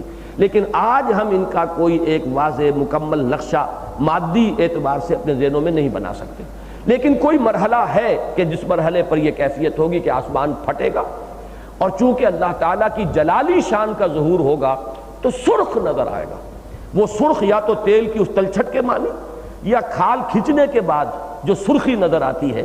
اور وہ آپ سوچئے کہ اس کا تصور کرتے ہوئے بھی انسان کے اوپر ایک اندر طبیعت میں لرزش سی پیدا ہوتی ہے. تو وہ وقت ہی ایسا ہوگا کہ اس وقت تو در حقیقت خوف اور خشیت خداوندی جو ہے اس کا غلبہ ہوگا. فَإِذَا انشَقَّتِ السَّمَاءُ فَكَانَتْ وَرْدَةً كَالدِّهَانِ فَبِأَيِّ آلَاءِ رَبِّكُمَا تُكَذِّبَانِ. تو تم اپنے رب کی کن کن نعمتوں کو جھٹلاؤ گے. فَيَوْمَئِذٍ لَا يُسْأَلُ عَنْ ذَنبِهِ إِنسٌ وَلَا جَانٌ. تو اس دن نہیں پوچھا جائے گا اس کے گناہ کے بارے میں نہ کسی انسان سے نہ کسی جن سے. اب اس کے معنی کیا ہے؟ قرآن مجید کے دوسرے مقامات سے تو ثابت ہے کہ پوچھا جائے گا. یہاں کہا جا رہا ہے کہ نہیں پوچھا جائے گا. سورہ اعراف میں فرمایا فَلَنَسْأَلَنَّ الَّذِينَ أُرْسِلَ إِلَيْهِمْ وَلَنَسْأَلَنَّ الْمُرْسَلِينَ. ہم تو پوچھ کر رہیں گے ان سے بھی کہ جن کی طرف ہم نے رسولوں کو بھیجا، اور ہم پوچھ کر رہیں گے رسولوں سے بھی. یہ ثابت ہے. اسی طریقے سے سورہ ہجر میں آیا فَوَرَبِّكَ لَنَسْأَلَنَّهُمْ أَجْمَعِينَ. تو اے محمد صلی اللہ علیہ وسلم تیرے رب کی قسم ہم ان سب سے پوچھ لیں گے. اسی طریقے سے کہیں آتا ہے قِفُوهُمْ إِنَّهُمْ مَسْئُولُونَ. ذرا ٹھہراؤ ان کو، روکے رکھو، ابھی ان سے پوچھا جائے گا. تو ایک طرف تو قرآن مجید میں بار بار آتا ہے کہ پوچھ گچھ ہوگی، پوچھا جائے گا، مکالمے ہیں نقل کیے گئے ہیں، وہ یہ کہیں گے، مشرک یہ کہیں گے، یہ سارا ہے. یہاں فرمایا جا رہا ہے کہ نہیں پوچھا. اب اس کی تطبیق کیا ہے؟ ایک پوچھنا ہوتا ہے اپنی معلومات کے لیے. اللہ کو اس کی احتیاج نہیں. اللہ سے بڑھ کر کون جانتا ہے کہ کون کیا کر کے لایا ہے. وہ اپنی معلومات کے لیے نہیں پوچھے گا، وہ پوچھنا ہوگا الزام کے لیے، اتمام حجت کے لیے. تو یہاں ترجمہ ہم کریں گے اس روز کسی مجرم سے اس کے جرم کے بارے میں پوچھنے کی ضرورت نہیں ہوگی، کوئی احتیاج نہیں ہوگی. یہ دوسری بات ہے کہ جیسے میں وہ محاورہ جو ہے وہ ضرب المثل آپ کو سنایا کرتا ہوں کہ justice should not only be done, it should also appear to have been done. اللہ تعالیٰ کے ہاں حساب کتاب ناپ تول کس لیے ہوگا؟ کیا اللہ کو معلوم نہیں؟ اللہ کے علم میں تو ہر شے ہے. لیکن یہ justice should not only be done, it should also appear to have been done, تاکہ حجت قائم ہو کہ لو بھائی یہ تمہارا اعمال نامہ ہے، یہ تمہاری ترازو ہے، یہ تمہارا وہ اعمال نامہ ہے، یہ حساب کتاب ہے. بلکہ یہاں تک بھی فرمایا گیا ہے کہ تم خود ہی حساب کتاب کر لو، اپنا اعمال نامہ خود پڑھ لو. اس لیے کہ کفا بنفسک علیک حسیبا. آج تم خود اپنا حساب کتاب کرنے کے لیے کافی ہو، ہمیں کسی لمبے چوڑے حساب کتاب کی ضرورت نہیں ہے. تو یہ مختلف تعبیرات ہیں. تو تطبیق کیا ہوگی کہ پوچھنے کی احتیاج نہیں ہوگی، ضرورت نہیں ہوگی، دودھ کا دودھ پانی کا پانی جدا نظر آ رہا ہوگا، حق و باطل جو ہے وہ علیحدہ علیحدہ محسوس ہو رہے ہوں گے، لوگوں کے اپنے چہروں پر لکھا ہوا ہوگا، مجرموں کے چہروں کے اوپر ان کے جرائم کی جو ہے آثار موجود ہوں گے، نیکوکاروں کے چہرے جو ہیں کھلے ہوئے ہوں گے، تر و تازہ ہوں گے۔ وجوہ یومئذ مسفرۃ ضاحکۃ مستبشرہ ووجوہ یومئذ علیہا غبرۃ ترہقھا قطرہ، یہ سورہ قیامہ میں اور اسی طرح مختلف سورہ عبس وتولی میں یہ نقشے کھینچے گئے۔ تو یہاں مطلب کیا ہوا؟ فَيَوْمَئِذٍ لَا يُسْأَلُ عَنْ ذَنبِهِ انس ولا جان، پوچھنے کی ضرورت نہیں ہوگی نہ کسی جن سے نہ کسی انسان سے اس کے گناہوں کے بارے میں۔ اس کی شرح آگے آ رہی ہے، فَبِأَيِّ آلَاءِ رَبِّكُمَا تُكَذِّبَانِ يُعْرَفُ الْمُجْرِمُونَ بِسِیمَاهُمْ، مجرم پہچان لیے جائیں گے اپنی نشانیوں سے۔ اصل میں گناہوں کا اور معاصی کا انسان کے وجود پر ایک اثر مترتب ہوتا ہے۔ ہم یہ کہتے ہیں کہ دل پر داغ پڑتا ہے، جیسے کہ حدیث میں آتا ہے جب انسان گناہ کرتا ہے دل پر داغ پڑتا ہے، توبہ کرتا ہے تو داغ دھل جاتا ہے، لیکن نہیں کرتا وہ داغ قائم رہتا ہے، پھر گناہ کرتا ہے پھر داغ پڑتا ہے، پھر گناہ کرتا ہے پھر داغ پڑتا ہے، یہاں تک ایک وقت آتا ہے کہ دل سیاہ ہو جاتا ہے اور حضور نے اپنی مٹھی بند کی، اس طرح بند ہو جاتا ہے۔ یہ بند ہو جانا ہے کہ اب اس میں کوئی خیر داخل ہی نہیں ہو سکتا۔ ختم اللہ علی قلوبہم وعلی سمعہم وعلی ابصارہم، یطبع اللہ علی قلوبہم، اب ان کے دلوں پر مہر ہو گئی، ٹھپا لگ گیا، اب اس میں کوئی خیر داخل نہیں ہو سکتی۔ تو یہ جو دلی کیفیات ہیں یہ انسان کے وجود میں دیکھنے والی آنکھ چاہیے۔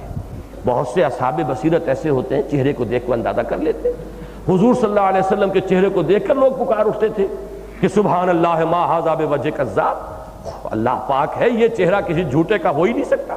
تو یہ تو چہرہ بتاتا ہے، اور آپ کہتے ہیں کہ face is the index of mind, چہرہ جو ہے وہ آپ کی باطنی کیفیات کا سب سے بڑا انڈیکس ہے، سب سے بڑا مظہر ہے۔ تو یہاں بھی فرمایا گیا یعرف المجرمون بسیماہم فیؤخذ بالنواصی والاقدام، پہچان لیے جائیں گے مجرم اپنی نشانیوں سے اور پھر پکڑے جائیں گے اپنی پیشانی کے بالوں سے اور اپنے قدموں سے، اپنے پیروں سے۔ یہ اب اس کی مختلف تعبیرات کی گئی ہیں، کسی نے کہا کسی کو یہاں سے پکڑ کر گھسیٹیں گے، کسی کو پاؤں سے پکڑ کر گھسیٹیں گے، مختلف قسم کے جرائم کے لیے جو یعنی وہاں پہ طریقہ ہوگا فرشتوں کا مختلف ہوگا۔ ایک یہ نقشہ بھی کھینچا گیا ہے کہ جیسے کسی کو ادھر سے پیشانی کے بال پکڑے، ادھر سے اس کے پاؤں پکڑے اور اٹھا کر جیسے کہ کہیں پھینک دیا گیا، تو جہنم میں ٹاس کر دینے کے لیے، جہنم میں اچھال کر پھینک دینے کے لیے یہ ایک نقشہ ہے جو کھینچا گیا ہے۔ پکڑے جائیں گے یؤخذ بالنواصی والاقدام، ناسیہ کہتے ہیں اس پیشانی کو بھی، اور اس کے ساتھ ہی پیشانی کے ساتھ جو بال ہوتے ہیں یہ بھی نواسی میں شمار ہیں۔ تو پیشانی کے بالوں سے پکڑ کر، اور عام طور پر آپ دیکھتے ہیں کہ جب اس طرح کا معاملہ ہوتا ہے تو یہیں سے پکڑا جاتا ہے انتہائی توہین و تذلیل کے لیے۔ یہ سورہ علق کے اختتام پر بھی یہی الفاظ آئے ہیں کہ نَنَصْفَعًا بِالنَّاسِيَةِ نَاسِيَةٍ كَاذِبَةٍ خَاطِئَةٍ، ہم لازماً پکڑ کر گھسیٹیں گے پیشانی کے بالوں سے، وہ پیشانی جو جھوٹی ہے، خطا کار ہے، معصیت والی ہے، جس پیشانی کے اوپر ٹھپے لگے ہوئے گناہوں کے، ہمیں نظر نہیں آتے لیکن فرشتوں کو وہ ٹھپے لگے ہوئے پیشانیوں پر نظر آئیں گے، اور وہیں سے بالوں کو پکڑ کر وہ اور قدموں سے پکڑ کر ٹاس کر دیں گے، اچھال کر پھینک دیں گے جہنم میں۔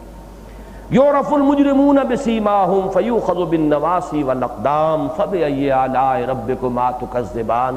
اس میں بھی ذرا نوٹ کیجئے گا، بظاہر تو یہ محسوس ہوگا کہ یہ کون سی نعمت کی بات ہے کہ کسی کو اٹھا کر جہنم میں پھینک دیا، لیکن آپ یہ سمجھیے کہ ان بدمعاشوں نے جن لوگوں پر ظلم کیے ہوئے ہوں گے ان کے لیے در حقیقت یہی ان کی نعمت ہے کہ ان کے دلوں کو اللہ تعالیٰ ٹھنڈک عطا فرمائے گا۔ یہ ہیں جنہوں نے ہمارے اوپر ظلم توڑے تھے، جنہوں نے ہمارے خون چوسے تھے۔ اب آپ سوچئے کہ حضرت بلال رضی اللہ تعالیٰ عنہ پر امیہ ابن خلف نے جو پہاڑ توڑے ہیں شدت کے، تو نقشہ کیا تھا؟ جب بدر میں نظر آ گیا حضرت بلال کو امیہ، تو امیہ کو دیکھ کر جیسے جپٹے ہیں حضرت بلال، ظاہر بات ہے اس میں ان کا وہ انتقام کا جذبہ بھی تھا کہ تو میرے ساتھ جو کچھ کرتا رہا تھا آج میں اس کا بھرپور بدلہ تجھ سے لوں گا۔ تو یقیناً یہ، اور اس کا نقشہ کھینچا گیا ہے سورہ فتح میں بھی کہ اللہ تعالیٰ اہل ایمان کے دلوں میں جو خلش ہے، چبن ہے، اس کو نکالے گا اسی طور سے کہ ان کے سامنے ان کے دشمنوں کو اور ان پر ظلم کرنے والوں کو جو ہے ذلیل و رسوا کرے گا۔ اس سے دلوں کے اندر جو سوزش تھی، ان کے اوپر جو کچھ بیتا تھا، اس کی وجہ سے جو ان کے زخمی دل تھے ان کے اوپر مرہم رکھا جائے گا۔ تو یہ در حقیقت ان اہل حق کے لیے ان لوگوں کا جہنم میں جھونکا جانا ان کے زخمی دلوں کے لیے مرہم کا کام دے گا، لہذا یہ بھی ایک نعمت ہے اللہ تعالیٰ کی۔ فَبِأَيِّ آلَاءِ رَبِّكُمَا تُكَذِّبَانِ، ھذہ جہنم التی یکذب بہا المجرمون، یہ ہے وہ جہنم جس کا انکار کیا کرتے تھے مجرم، کہتے تھے ڈھکوسلا ہے، ایسے ہی دھونس جمائی جا رہی ہے، کچھ نہیں ہونا ہے۔ وہ باس بعد الموت کے بھی منکر تھے، ہے ہاتھ لما توعدون اذا کنا ترابا وعظاما، جب ہم مٹی ہو جائیں گے، ہڈیاں ہو جائیں گی، اور عظامن بھی نخرا، عظامن نخرا، ہڈیاں بھی گل سڑ جائیں گی، پھر ہمیں اٹھا لیا جائے گا۔ تو یہ سارا ایک سلسلہ ہے کہ وہ نہ صرف جہنم کے انکاری تھے بلکہ وہ تو حشر کے بھی منکر تھے، باس بعد الموت کے بھی منکر تھے۔ تو یہاں در حقیقت ان کے اس رنج اور اندوہ میں اضافے کے لیے کہا جائے گا ھذہ جہنم التی یکذب بہا المجرمون، یہ ہے وہ جہنم جس کا انکار کیا کرتے تھے جو مجرم تھے۔ یطوفون بینہا و بین حمیم آن، وہ چکر ہی لگاتے رہیں گے اس جہنم میں، اس جہنم کی ایک طرف وہ سوزش اور جلن ہوگی، اس سے دوڑ کر بھاگیں گے، جیسے کہ ایک جگہ آیا ہے یستغیثوا یغاثوا بماء کالمہل یشفی الوجوہ، کہ اگر وہ پانی مانگیں گے اس شدت کے اندر تو ایسا پانی کھولتا ہوا ان کو دیا جائے گا کہ جس سے ان کے چہرے جھلس کر رہ جائیں گے۔ تو حمیم کہتے ہیں کھولتا ہوا پانی، کہ اس جو بھی عذاب کی کیفیت ہے، یہ جان لیجئے جہنم ہو یا جنت ہو، اور میدان حشر ہو یا عالم برزخ ہو، اس سے متعلق جتنی چیزیں قرآن میں ہیں وہ آیات متشابہات میں سے ہیں۔ ان کا ایگزیکٹ مفہوم جو ہے وہ آج ہم معین نہیں کر سکتے، یہ ہمارے لیے انسین ورلڈ ہے۔ اس کی جو خبر اللہ نے دی ہے آمنا بہ کل من عند ربنا، جو متشابہات کے بارے میں سورہ آل عمران میں فرمایا گیا، جو راسخون فی العلم ہے ان کا قول، ہم ایمان لائے اس پر، یہ سب کا سب ہمارے رب کی طرف سے ہے، لیکن یہ کہ ان کی کوئی واضح کوئی مفہوم کا تعین، اس کا کوئی ایک نقشہ ذہن میں جمانے کی کوشش یہ کرنی نہیں چاہیے۔ بس یہ جاننا چاہیے اجمالاً ہم مانتے ہیں کہ ایسے ہوگا، لیکن یہ کہ اس کی تفصیلی حیت اور اس کی شکل جو ہے اس کی تعیین اس عالم میں رہتے ہوئے مناسب نہیں ہے۔ یہ یقین ہے کہ جب وہاں پہنچیں گے اور یہ چیزیں سامنے آئیں گی تو معلوم ہوگا ٹھیک یہی بات ہے جو ہمیں بتا دی گئی تھی۔ تو وہ چکر لگائیں گے بینہا و بین حمیم آن، جہنم کے درمیان اور کھولتے ہوئے پانی کے مابین، کہ اس کی شدت سے بے حال ہو کر دوڑیں گے تو وہاں پر کھولتا ہوا پانی ان کی تواضع کے لیے وہ انہیں مہیا کیا جائے گا۔ فَبِأَيِّ آلَاءِ رَبِّكُمَا تُكَذِّبَانِ، تو تم اپنے رب کی کن کن نعمتوں کو جھٹلاؤ گے۔ دوسرا رکوع یہاں ختم ہوا۔ تیسرے رکوع کے بارے میں چند باتیں میں پہلے بیان کر دوں، اس کے بعد صرف ترجمے کی ضرورت ہوگی۔ جیسے کہ ایک بات تو میں عرض کر چکا، جہنم ہو، جنت ہو، عالم برزخ ہو، میدان حشر ہو، یہ ساری چیزیں آیات متشابہات میں سے، ان کے لیے ان کا کوئی ایک مفہوم لازماً معین کرنے کی کوشش کرنا تفصیل میں جا کر یہ مطلوب نہیں ہے دین میں۔ مطلوب یہ ہے کہ آیات محکمات پر اپنی توجہ مرتکز رکھو، جہاں کوئی حکم معلوم ہو رہا ہے، کوئی سبق مل رہا ہے، کوئی موعظہ ہے، کوئی نصیحت ہے، کوئی معرفت ہے، اس پر توجہ مرتکز رکھو۔ آیات متشابہات کے بارے میں ایمان مجمل رکھو کہ یہ اللہ کی طرف سے ہے، آمنا بہ کل من عند ربنا، یہ ہمارے رب کی طرف سے۔ خاص طور پر جنت کی نعمتوں کے بارے میں ایک حدیث میں الفاظ آئے ہیں کہ جنت کی نعمتیں وہ ہیں ما لا عین رأت ولا اذن سمعت ولا خطر علی قلب بشر، وہ ایسی نعمتیں ہیں جو نہ کسی آنکھ نے دیکھی، نہ کسی کان نے سنی، نہ کسی بشر کے دل پر، اس کے ذہن میں اس کا کوئی تصور بھی پہنچا۔ اب یہ ذرا نوٹ کر لیجئے، معلوم ہوا کہ ان چیزوں کی اصل حقیقت تو وہاں کھلے گی۔ کوئی نہ کوئی لفظ یہ استعمال ہوئے تو مشابہت ہے، یقیناً ہے، کوئی نہ کوئی تعلق ہے، ورنہ یہ لفظ نہ ہوتے کوئی اور لفظ ہوتے، لیکن یہ ہے کہ اس کو ایگزیکٹ اس مادی مفہوم کے اندر جو کتو لینا، اس کو ہمارے مفسرین یہ کہتے ہیں کہ ان نعمتوں کو دنیا کی نعمتوں پر قیاس نہ کرو، وہ اپنی حقیقت کے اعتبار سے بالکل مختلف ہوں گی، چہ نسبت خاک رابہ عالم پاک، ویسے یہ کہ شکلیں وہی ہوں گی، صورتیں وہی ہوں گی۔ ایک بات تو یہ اصولی ہے جو سب کے نزدیک متفق علیہ ہے۔ دوسری بات میں اپنا ایک تجربہ آپ کے سامنے رکھ دیتا ہوں، یہ بڑی پرانی بات ہے، اب تو خیر بہت عرصہ ہوا کہ اس کیفیت سے میں نکل چکا، لیکن ایک دور جیسے کہ آتا ہے مختلف لوگوں پر، ایک دور مجھ پر بھی آیا کہ مجھے قرآن مجید میں جہاں یہ خاص طور پر جنت کی نعمتوں کا ذکر آتا ہے، حوریں ہوں گی اور ان کی خوبصورتی کے لیے تعبیرات ہیں، اور پھر شراب کے مختلف قسمیں ہیں، ان میں اس طرح کا معاملہ ہوگا، اور پھر نہریں ہوں گی، وہ شہد کی ہوں گی اور وہ دودھ کی ہوں گی، یہ ساری چیزیں، غلمان ہوں گے اور ایسے وہ کامثال اللؤلؤ المکنون، جیسے کہ موتی ہوں کہیں چھپا کر رکھے ہوئے کسی جگہ پر، ایسے جو ہیں ان کے وہ خادم ہوں گے، نوجوان بچے جو ہیں جو ان کے خدمتگار وغیرہ وغیرہ۔ واقعہ یہ ہے کہ ایک دور مجھ پر ایسا گزرا ہے کہ اس کو پڑھتے ہوئے انقباض سا ہوتا تھا۔ یہ بڑا یعنی سینشول گریٹیفیکیشن اور حصی قسم کی جو چیزیں ہیں جو دنیا میں جن کے پیچھے لوگ بھاگتے دوڑتے پھرتے ہیں، اب انہی کا ذکر ہو رہا ہے جنت کے ضمن میں۔ تو یہ میں اس لیے کہہ رہا ہوں، یہ راز کی بات اس لیے عرض کر رہا ہوں کہ ہو سکتا ہے آپ میں سے بھی بہت سے حضرات ہوں کہ جن کی یہ نفسیاتی کیفیت ہو، جن کا یہ معاملہ ہو، تو ان کے لیے ظاہر بات ہے کہ ایک کے تجربے سے دوسرا شخص فائدہ اٹھائے۔ السعید من وعظ بغیرہ، حضور نے فرمایا سعادت مند وہی ہے جو دوسرے سے نصیحت اخذ کرے۔ میری یہ کیفیت زائل ہوئی دو چیزوں سے۔ پہلی چیز تو وہ ہے کہ جس کو جو ریشنل قسم کے مسلمان ہیں آج کے ریشنلسٹ، وہ اسے عام طور پہ تسلیم ہی نہیں کرتے، اور وہ یہ ہے کہ قرآن مجید کی قرات، صحیح قرات، اس کے اندر ایک تاثیر ہے، وہ تاثیر مفہوم، مدلول، دلیل، اس سب سے ماورا تاثیر ہے۔ ایک دلیل تو یہ، ایک بات تو آپ نے سمجھا، سمجھ کر ایک مفہوم آپ نے اخذ کیا، اس نے آپ کے عقل کو اپیل کیا، اسے آپ نے قبول کیا، ایک تاثیر تو یہ ہے۔ ایک تاثیر یہ کہ آپ کو پتہ نہیں چلتا، لیکن یہ کہ اس کا ایک اثر ہے کہ جو آپ کے اوپر مترتب ہوتا ہے، وہ اس کی روحانی تاثیر ہے یا اس کے قلب کے اوپر کوئی کیفیات وارد ہوتی ہیں۔ اس کا مجھے تجربہ ہوا، مجھے سورہ رحمان اور سورہ واقعہ، یہ دونوں سسٹر صورتیں ہیں، اخوات ہیں، آپس میں یہ بہنیں ہیں۔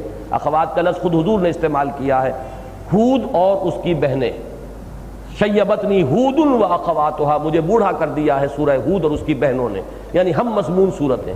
تو یہ ہم مضمون ہے سورہ رحمان، سورہ واقعہ، ان دونوں میں جنت کی نعمتوں کا ذکر اسی انداز سے ہے۔ اسی طرح سورہ دہر کے اندر آئے گا 29ویں پارے میں، وہاں بھی کچھ انداز ایسا ہی ہے، اور بعض جگہوں پر بھی ہے۔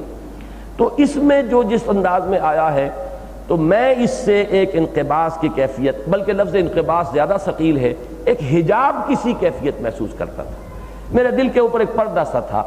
اب یہ لفظ آیا ہے ایک حدیث میں، حضور نے فرمایا اِنَّهُ لَيُغَانُ عَلَىٰ قَلْبِي، کبھی کبھی میرے دل پر بھی حجاب سا طاری ہو جاتا ہے۔ وَإِنِّي لَأَسْتَغْفِرُ اللَّهَ 70 مَرَّةً فِي كُلِّ يَوْمٍ، اور میں روزانہ 70 مرتبہ اللہ سے استغفار کرتا ہوں۔ بہرحال وہ حجاب جو حضور کے قلب پر آتا تھا، معاذ اللہ، ہمارے حجاب سے اس کا کوئی تعلق نہیں ہے۔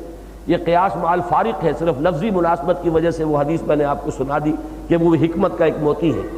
ہمارے اوپر تو بڑے کثیف حجابات آتے ہیں، حضور کے قلب مبارک پر تو کوئی حجاب آتا بھی ہوگا تو انتہائی لطیف، لیکن یہ کہ حجاب میرے دل پر تھا ان صورتوں کے بارے میں۔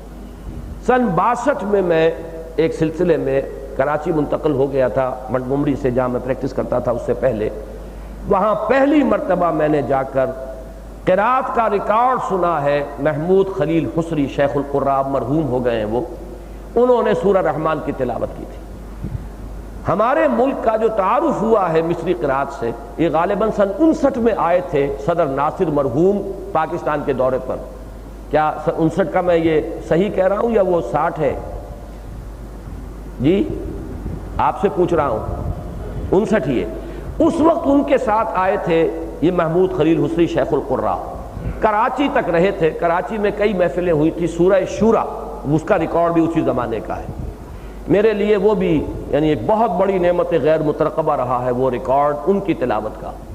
لیکن میں جو تجربہ آپ کو اس وقت بتا رہا ہوں وہ یہ ہے کہ جب میں نے سورہ رحمان کا ان کی تلاوت کا ریکارڈ سنا، آپ بلیو اٹ، یقین مانیے میری اس بات کا، میں نے محسوس کیا اس کو سنتے ہوئے کہ کوئی پردہ سا تھا جو اترتا چلا جا رہا ہے، کوئی غبار تھا جو زائل ہو رہا ہے، کوئی کثافت تھی which is vanishing, evaporating، معلوم ہوتا ہے کہ وہ سب کا سب جو ہے تحلیل ہو گیا۔ یہ تاثیر ہے قرآن مجید کی صحیح قرات میں۔ لیکن ہو صحیح، ایک تو ہم لوگ پڑھتے ہیں وہ انداز کچھ اور ہے، ایک اہل زبان کا پڑھنا ہے وہ انداز کچھ اور ہے، مضمون کی مناسبت سے زیر و بم کا آنا، اس کی آواز کے اندر اتار چڑھاؤ کا ہونا، پھر صحیح ادائیگی۔ اسی سے یہ بات سمجھ میں آئی کہ حضور صلی اللہ علیہ وسلم نے کیوں اتنا زور دیا ہے کہ زینوا القرآن باصواتکم من لم یتغن بالقرآن فلیس منا، جو شخص قرآن مجید کو اچھے سے اچھے حسن صوت کے ساتھ پڑھنے کی کوشش نہیں کرتا وہ ہم میں سے نہیں ہے۔ اور حکم دیا اپنی آوازوں سے، اگر اللہ نے تمہیں وہ اچھی آواز عطا فرمائی ہے تو قرآن کو مزین کیا کرو۔ یہ حدیث بھی ہے کہ ما اذن اللہ لشیء اذنہ لحسن الصوت بالقرآن، اللہ تعالیٰ کسی چیز کے لیے اس طرح کان نہیں لگاتا جیسے اچھا قرآن پڑھا جا رہا ہو تو کان لگا کر سنتا ہے۔ اب لفظ کان اللہ کے لیے ہم استعمال کر رہے ہیں، لیکن ظاہر بات ہے کہ اللہ کا کان اس طرح کا نہیں ہے جیسے میں نے نقشہ کھینچا ہے کہ کان اس طرح کر کے سنتے ہیں، لیکن یہ کہ جو الفاظ ہیں ہمارے اس کا مفہوم یہی ہے کہ کوئی چیز آپ کو پسند ہو تو جیسے آپ کا کان فوراً ادھر متوجہ ہو جائے گا، ایسے ہی اللہ تعالیٰ ما اذن اللہ لشیء اذنہ بحسن الصوت بالقرآن، قرآن مجید کو اگر عمدہ آواز کے ساتھ پڑھا جا رہا ہو تو جس طرح اللہ تعالیٰ اس کو توجہ سے سنتا ہے اور کسی چیز کو نہیں سنتا۔ تو ایک تو یہ نوٹ کیجئے اور اس کا ذوق پیدا کیجئے۔ ذوق پیدا کرنے کی شکل یہی ہوگی، تجوید صحیح پہلے سیکھیے۔ آپ نے پی ایچ ڈی کیا ہوا کوئی حرج نہیں ہے، لیکن نورانی قاعدہ نہیں پڑھیں گے یا یسرنا القرآن نہیں پڑھیں گے اگر آپ کسی استاد سے بیٹھ کر صحیح قرآن کا بھی نہیں پڑھ سکتے، چاہے پی ایچ ڈی آپ نے کیا ہو، فزکس میں کیا ہو، کیمسٹری میں کیا ہو، انگلش لٹریچر میں کیا ہو، ظاہر بات ہے کہ اس کا اس سے کوئی تعلق نہیں۔ یہ سب کچھ کر کے بھی نورانی قاعدہ یا یسرنا القرآن اس کو کسی استاد سے نہیں پڑھیں گے تو صحیح قرآن کبھی نہیں پڑھ سکیں گے۔ پھر یہ ہے کہ اس کے بعد مصری قرات کے ریکارڈ سننے کا شوق پیدا کیجیے، اس سے آپ کو خود بخود اندازہ ہوگا۔ میرے لیے تو اللہ تعالیٰ نے عجیب انتظام کیا تھا، سورہ رحمان کا تو وہ مجھے ریکارڈ مل گیا، پھر میں جب سن 65 میں 66 میں منتقل ہوا لاہور تو پھر حسری صاحب خود لاہور ہی آ گئے تھے، یہاں یہ جامعہ اشرفیہ میں انہوں نے قرات کی تھی اور وہ سورہ واقعہ کی تھی، یعنی یہی دو صورتیں تھیں جن سے کہ میں اپنے اندر ایک حجاب کی کیفیت محسوس کرتا تھا۔ ایک کا مجھے ان کا ریکارڈ مل گیا 59 کا، ایک انہوں نے آ کر 65 66 67 میں، مجھے سن یاد نہیں ہے، یہاں جامعہ اشرفیہ کے اندر رات کو محفل ہوئی تھی، سورہ واقعہ کا وہ ریکارڈ بھی ہمارے پاس موجود ہے۔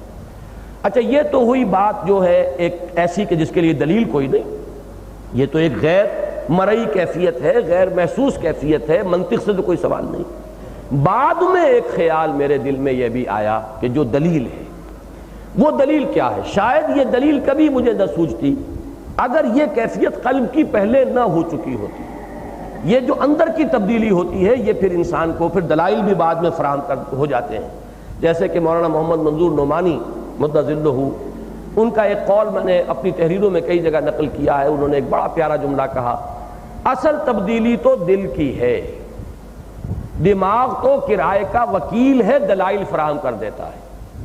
آپ کا دل بدل گیا تو آپ کا دماغ جو ہے وہ اس کے مطابق دلیلیں فراہم کر دے گا۔ جیسے آپ کسی سولیسیٹر کے پاس، کسی وکیل کے پاس جائیے، مدعی جائے گا تو اس کے حق میں دلائل کے انبار وہ لگا دے گا، مدعا علیہ جا کے اسے انگیج کر لے گا تو اس کے لیے دلیل کے انبار نکال دے گا، اسے تو دلیلیں فراہم کرنی ہے، فیس لینی ہے، پیسے کھڑے کرنے ہیں۔ تو انہوں نے پیارا جملہ کہا، اصل تبدیلی دل کی ہوتی ہے، دماغ کرائے کا وکیل ہے جو بعد میں دلائل فراہم کر دیتا ہے۔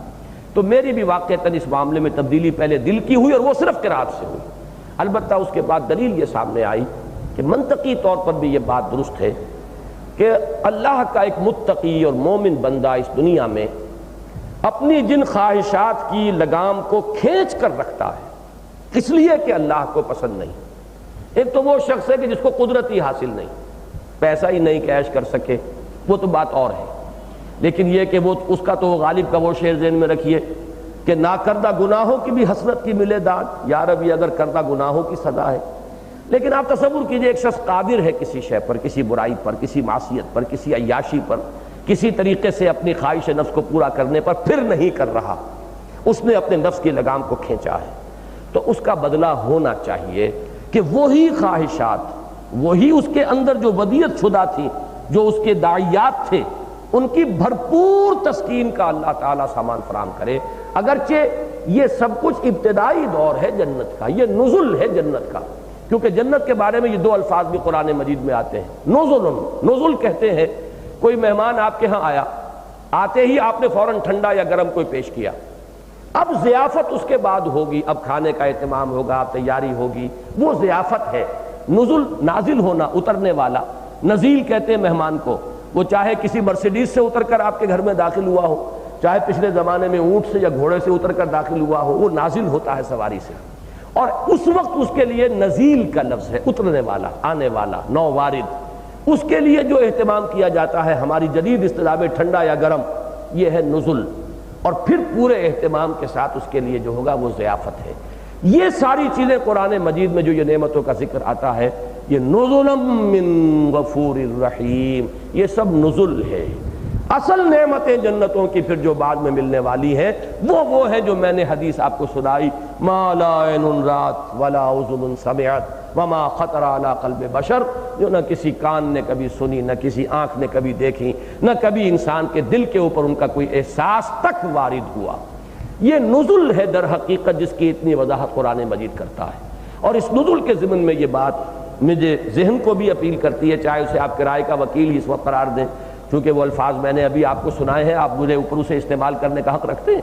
وہ یہ ہے کہ چاہے وہ اس کا مظہر ہے، لیکن میں اس پر مطمئن ہوں کہ یہ جو بھی کچھ انسان نے دنیا میں اپنی باغیں کھینچ کر رکھی ہیں نفس کے تقاضوں کی، اس کا پہلا صلہ اسے یہی ملنا چاہیے کہ اس کے ان تمام داعیات جو ہیں ان کی بھرپور تسکین کا سامان کر دیا جائے۔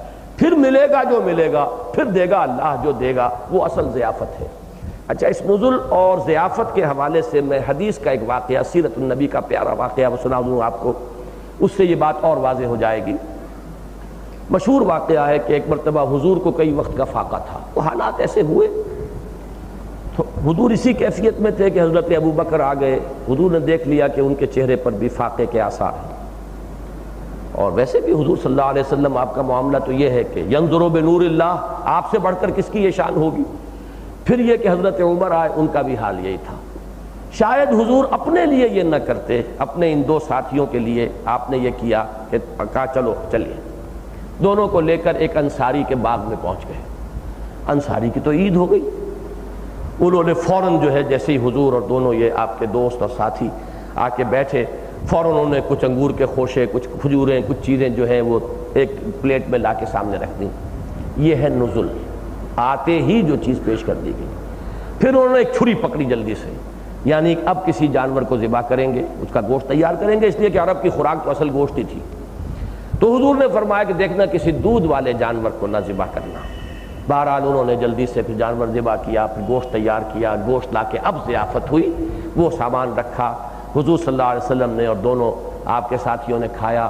پھر حضور نے ایک روٹی پر چند بوٹیاں رکھ کر انہیں دیں کہ جاؤ یہ عائشہ کو بھی پہنچا دو، اسے بھی کئی وقت کا فاقہ ہے۔ تو یہ جو دو کیفیات میں نے اس واقعے میں آپ کو بیان کی ہیں، وہ ایک نزل اور ضیافت کا معاملہ آ جاتا ہے۔ آتے ہی تو وہ جو کچھ فوراً انگور ہے، کوئی پھل ہے، کوئی پانی ہے، کوئی ٹھنڈا ہے، کوئی گرم ہے، وہ فراہم کر دیا جائے، اور پھر ضیافت۔ تو وہ ضیافت والی بات جو ہے اللہ کی، اس کو تو ہم سمجھ ہی نہیں سکتے اس دنیا میں رہتے ہوئے۔ ما لا عین رات ولا اذن سمعت وما خطر علی قلب بشر۔ البتہ یہ نزل جو ہے جو بیان ہو رہا ہے، اس نزل کی مناسبت ہے ہمارے دنیاوی احساسات اور ان کیفیات کے ساتھ کہ جن چیزوں سے روکتا ہے بندہ مومن اپنے آپ کو صرف اللہ کے حکم کی وجہ سے، ان چیزوں کی اللہ تعالیٰ فراوانی کے ساتھ مہیا کر دے گا انہیں، تاکہ وہ ان کی حسرتیں جو بھی رہی ہو وہ پوری کی پوری ان کی تسکین ہو جائے۔ یہ ہے میرا اپنا ایک احساس۔ باقی اب جو جنتوں کا ذکر آ رہا ہے اس میں ایک علمی بات ہوگی صرف، وہ میں عرض کر دوں، پھر باقی ترجمہ ہے، باقی اس میں تفصیل میں جانے کا موقع نہیں۔ وَلِمَنْ خَافَ مَقَامَ رَبِّهِ جَنَّتَانِ، نہ صرف موقع نہیں ہے، ضرورت بھی نہیں ہے، اور جو ڈرتا رہا اپنے رب کے سامنے کھڑے ہونے سے، یہی ہے وہ کیفیت دنیا میں انسان۔ یہی الفاظ آئے ہیں آخری پارے کی دوسری صورت میں، اس میں الفاظ کیا آئے ہیں؟ اما من خاف مقام ربہ ونہى النفس عن الہوى، وہ کہ جو ڈرتا رہا اپنے رب کے حضور میں کھڑے ہونے سے کہ کھڑے ہونا ہوگا، جواب دہی، وہ کٹہرا جو ہے اس کا نتیجہ کیا نکلا؟ اپنے نفس کی لگام کھینچ کر رکھی، روکے رکھا اس نے اپنے نفس کو، نہى النفس عن الہوى، روکے رکھا نفس کو خواہشات سے، فَإِنَّ الْجَنَّةَ هِيَ الْمَأْوَىٰ، تو اس کا ٹھکانہ جنت بنے گی۔ تو یہاں وہ دوسری بات بیان نہیں کی، لیکن یہ کہ وہ اس میں امپلائڈ ہے۔ لمن خاف مقام ربہ جنتان، اور جو ڈرتا رہا اپنے رب کے سامنے کھڑے ہونے سے، اس کے لیے دو جنتیں ہیں۔ فَبِأَيِّ آلَاءِ رَبِّكُمَا تُكَذِّبَانِ، اب یہاں دو چیزیں علمی جو ہیں وہ سمجھ لیجئے۔ جنتان کیوں کہا، دو جنتیں کیوں کہا؟ ایک تو سیدھی سیدھی بات یہ ہے کہ اس سورت کا ایک عام اسلوب ہے، تثنیہ چلا آ رہا ہے۔ جو صوتی آہنگ ہے قرآن کا، وہ ڈیوائن میوزک جس کا میں ابھی ڈسکس کر چکا ہوں، اس کے بھی یقیناً جو ہے چیزیں قرآن مجید میں ملحوظ ہیں، اس کی بہت سی مثالیں موجود ہیں۔ لیکن یہ کہ ظاہر بات ہے جب جنتان آئے ہیں تو یقیناً دو جنتیں بھی ہوں گی، اس کو ہم یہ نہیں کہہ سکتے کہ یہ بغیر دو جنتوں کے دو کا لفظ یہاں پر آ گیا ہے، خلاف حقیقت نہیں ہو سکتا، وہ جو بھی ہے وہ ہے جو کچھ حق کے مطابق ہے۔ اب اس میں امام رازی نے 4 امکانات بیان کیے ہیں، اور ہمارے جو اس دور کے مفسرین ہیں اردو میں جنہوں نے تفسیریں لکھی ہیں، وہ کوئی ادھر کی ادھر کی وہیں سے چیزیں جو ہیں وہ لیتے ہیں، اور ان چیزوں کے اندر کہاں سے آسمان کے تارے توڑ لائیں گے۔ میں نے وہ امام رازی کے جو 4 ہیں وہ آپ کے سامنے نقل کر دیتا ہوں۔ ایک رائے جو سب سے زیادہ میرے دل کو لگی ہے، اور میں حیران ہوں کہ جب متقدمین کے ہاں یہ باتیں موجود ہیں تو ہمارے متاخرین استفادہ کیوں نہیں کرتے۔ انہوں نے کہا ہے کہ چونکہ اس سورہ مبارکہ میں جنوں اور انسانوں دونوں کا تذکرہ ہے، ظاہر بات ہے یہ دونوں جدا جدا مخلوقات ہیں، تو ایک جنت وہ ہے کہ جو جنات کے لیے ہے، اور ایک جنت وہ ہے کہ جو انسانوں کے لیے ہے۔ تو یہاں ثقلان کے حوالے سے جنتان سمجھیے، ان کے لیے وہ جنت، ان کے لیے وہ جنت، ان کے لیے ان کی اپنی طبع کے مطابق ہوں گی چیزیں، اور ان کے لیے اپنی طبع کے اعتبار سے ہیں۔ یہ امام رازی نے نمبر 1 پر احتمال رکھا ہے، اور میں حیران ہوں، میں عرض کر رہا ہوں کہ ہمارے اس دور کے مفسرین میں سے کسی نے اس کو نہیں لیا، میں نہیں جانتا کیوں۔ باقی یہ کہ کچھ نقطے جو لوگوں نے نکالے ہیں جو آج کل کی تفسیروں میں، وہ بھی سب امام رازی سے ماخوذ ہیں۔ ایک مثلا نقطہ یہ ہے کہ ایک جنت ہے فعل الطاعات کی، اطاعت پر جب آدمی عمل کرتا ہے حکم پر تو اس کے نتیجے میں ایک جنت ملتی ہے۔ ایک ترک معصیت ہے، معصیات کو ترک کر دینا ایک اس کی جنت ہے۔ ایک نے کہا، ایک رائے یہ ہے کہ ایک جنت تو ہے جو بدلے کے طور پر ملے گی اپنے اعمال خیر کے نتیجے میں، ایک جنت ہے جو اللہ تعالیٰ فضل کے طور پر عطا فرمائے گا۔ یہ تصور قرآن میں ہے کہ نیکوکاروں کو اللہ بدلہ بھی دے گا، اور پھر اپنے خزانہ فیض سے جتنا چاہے گا مزید فضل ان کو عطا کرے گا۔ تیسری بات، بعض صوفیانہ جو مزاج رکھنے والے ہیں کہ ایک جنت جسمانی ہے، ایک روحانی ہے، ایک میں روح کی کیفیات روح و ریحان، اور ایک میں جنت نعیم، نعمتوں والی جنت۔ تو یہ 4 انہوں نے قول نقل کیے ہیں۔ میرے نزدیک پہلا قول سب سے زیادہ اس میں قابل قبول ہے، واللہ عالم۔ وَلِمَنْ خَافَ مَقَامَ رَبِّهِ جَنَّتَانِ فَبِأَيِّ آلَاءِ رَبِّكُمَا تُكَذِّبَانِ ذَوَاتَا أَفْنَانٍ۔ فن، اسی سے فنون، شاخیں، یہ مختلف جو ہے علم کے جو مختلف شاخیں ہوتی چلی گئی ہیں، تو اس میں افنان کے معنی ہے بڑے گنجان باغات، جس کی شاخیں درختوں کی ایک دوسرے میں پیوست ہو، بڑی شاخوں والی جو شاخیں ایک دوسرے میں گھسی ہوئی۔ فَبِأَيِّ آلَاءِ رَبِّكُمَا تُكَذِّبَانِ۔ اب یہاں تو چونکہ جنت کے نعمتوں کا ذکر ہے تو کسی اور تعویل کی ضرورت ہی نہیں ہے، نعمتیں اپنے رب کی کن کن نعمتوں کو جھٹلاؤ گے۔ فِيهِمَا عَيْنَانِ تَجْرِيَانِ، اس میں 2 چشمے ہوں گے، ان دونوں میں جو جاری ہوں گے، چل رہے ہوں گے، نہ خشک ہوں گے اور نہ کہیں ان کا پانی تھمے گا یا رکے گا، تجریان، جاری۔ فَبِأَيِّ آلَاءِ رَبِّكُمَا تُكَذِّبَانِ فِيهِمَا مِن كُلِّ فَاكِهَةٍ زَوْجَانِ۔ ان دونوں باغات میں، ان دونوں جنتوں میں کل تمام فواکہ، تمام میوے ہوں گے، اور وہ بھی ایک ہی طرح کے نہیں، زوجان، اس میں بھی قسمہ قسم مختلف۔ جیسے آپ کو معلوم ہے سٹرس فیملی ایک خاندان ہے، اب اس میں آپ کبھی کنو بنا رہے ہیں، کبھی فروٹر بنا رہے ہیں، آپ کے ہاں جو ماہرین ہیں اس کے وہ پیوند کاری کر رہے ہیں، تو یہ ہے وہ تنوع جو انسان چاہتا ہے۔ یہ ساری چیزیں جو ہیں انسان نے اپنی مہارت سے اسی ایک چیز کی وجہ سے بنائی ہیں۔ تو رنگا رنگ میوے، زوجان کا مطلب جوڑے نہیں ہے، بلکہ قرآن مجید میں یہ لفظ رنگا رنگ، بوق المونی، اس کے لیے بھی آتا ہے۔ فَبِأَيِّ آلَاءِ رَبِّكُمَا تُكَذِّبَانِ، تو تم اپنے رب کی کن کن نعمتوں کو جھٹلاؤ گے۔ مُتَّكِئِينَ عَلَىٰ فُرُشٍ بَطَائِنُهَا مِنْ اسْتَبْرَقٍ، تکیہ لگائے ہوئے ہوں گے ان فرشوں پر کہ جن کے استر، بطائن بطن سے ہے، یہ جس طرح کے لحاف ہمارے ہوتے ہیں تو لحاف کے اوپر ایک ابری ہوتی ہے اوپر، یا ابرا اسے کہتے ہیں، اور ایک استر ہوتا ہے۔ عام طور پر غریب آدمی جو استر تو بڑا کوئی یعنی سستے سے کپڑے کا لگا لیتا ہے، اوپر وہ بہرحال اپنی جو بھی ہے حیثیت کے مطابق کوئی اچھا کپڑا لگاتا ہے۔ تو یہاں فرمایا کہ اس کے جو استر ہوں گے ان فروشوں کے، وہ بھی دبیز ریشم کے ہوں گے۔ تو اس سے گویا کہ اب آپ کو چھوڑ دیا آپ کے ذہن کو کہ جو اس کے ابرے ہوں گے اس کا اب تم خود تصور کر لو، اگر استبرق کے اس کے استر ہوں گے۔ وَجَنَ الْجَنَّتَيْنِ دَانٍ، اور دونوں باغات کے میوے جو ہوں گے جھکے ہوئے ہوں گے۔ ایک تو یہ ہوتا ہے کہ بہت اونچا پھل ہے اور بسا اوقات وہ انگور کھٹے ہیں کہہ کر بھی آدمی رہ جاتا ہے کہ اس پھل تک پہنچ نہیں پاتا۔ یہ قرآن مجید میں مختلف جگہوں پر اس جنت کا نقشہ کھینچا گیا ہے کہ شاخیں پھلوں سے لدی ہوئی ہوں گی اور اس طرح جھکی ہوئی ہوں گی کہ آسانی سے انسان جہاں سے چاہے میوہ جو ہے وہ حاصل کر لے. وجن الجنتین دان فبأی آلاء ربکما تکذبان. تو تم اپنے رب کی کن کن نعمتوں کو جھٹلاؤ گے. فیہن قاصرات الطرف لم یطمثہن انس قبلہم ولا جان. ان میں ہوں گی، کون ہوں گی اس کے لیے میں کوئی لفظ استعمال نہیں کر رہا. ان کے لیے بیویاں، ان کے لیے جوڑے جو اللہ فراہم کرے گا. قاصرات الطرف ان کے لیے پہلا وصف آیا ہے کہ ان کی نگاہیں جھکی ہوئی، یعنی شرم اور حیا جو عورت کا سب سے بڑا زیور ہے، اہم ترین زیور ہے، اس کا اصل حسن جو ہے وہ اسی میں ہے کہ اس میں شرم ہے اور حیا ہے، نگاہ جھکی ہوئی ہے. فیہن قاصرات الطرف لم یطمثہن انس قبلہم ولا جان. انہیں نہیں ملوث کیا ہوگا ان سے پہلے نہ کسی انسان نے نہ کسی جن نے. اب یہ جن اور انسان کا جو ذکر یہاں پر آ رہا ہے کہ وہ بالکل کنواری ہوں گی، کسی نے ان کو ہاتھ نہیں لگایا ہوگا. مجھے ان لوگوں کی رائے سے یہاں اتفاق ہے جن کے نزدیک وہ جنتیں دو ہیں. تو ظاہر بات ہے کہ جنوں والی جنت میں جنی ہی بیویاں ان کے لیے فراہم کی ہوں گی جنہیں کسی جن مرد نے ہاتھ نہیں لگایا ہوگا.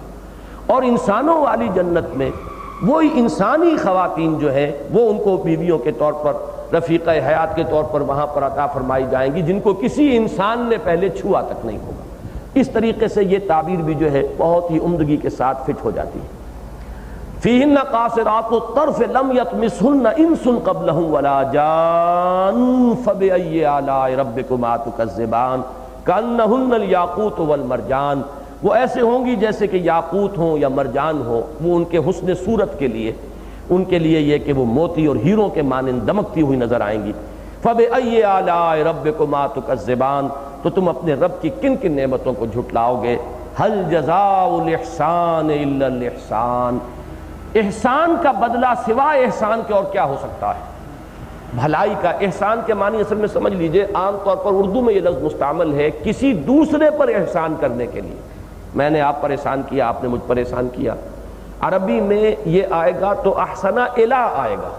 اس نے احسان کیا، اس نے حسن سلوک کیا اس کے ساتھ. احسن کما احسن اللہ الیک. تم بھی اسی طریقے کا حسن سلوک اختیار کرو انسانوں کے ساتھ جیسے اللہ نے تمہارے ساتھ حسن سلوک کیا. جب مطلقاً احسان آتا ہے تو کسی بھی کام کو خوبصورتی سے کرنا.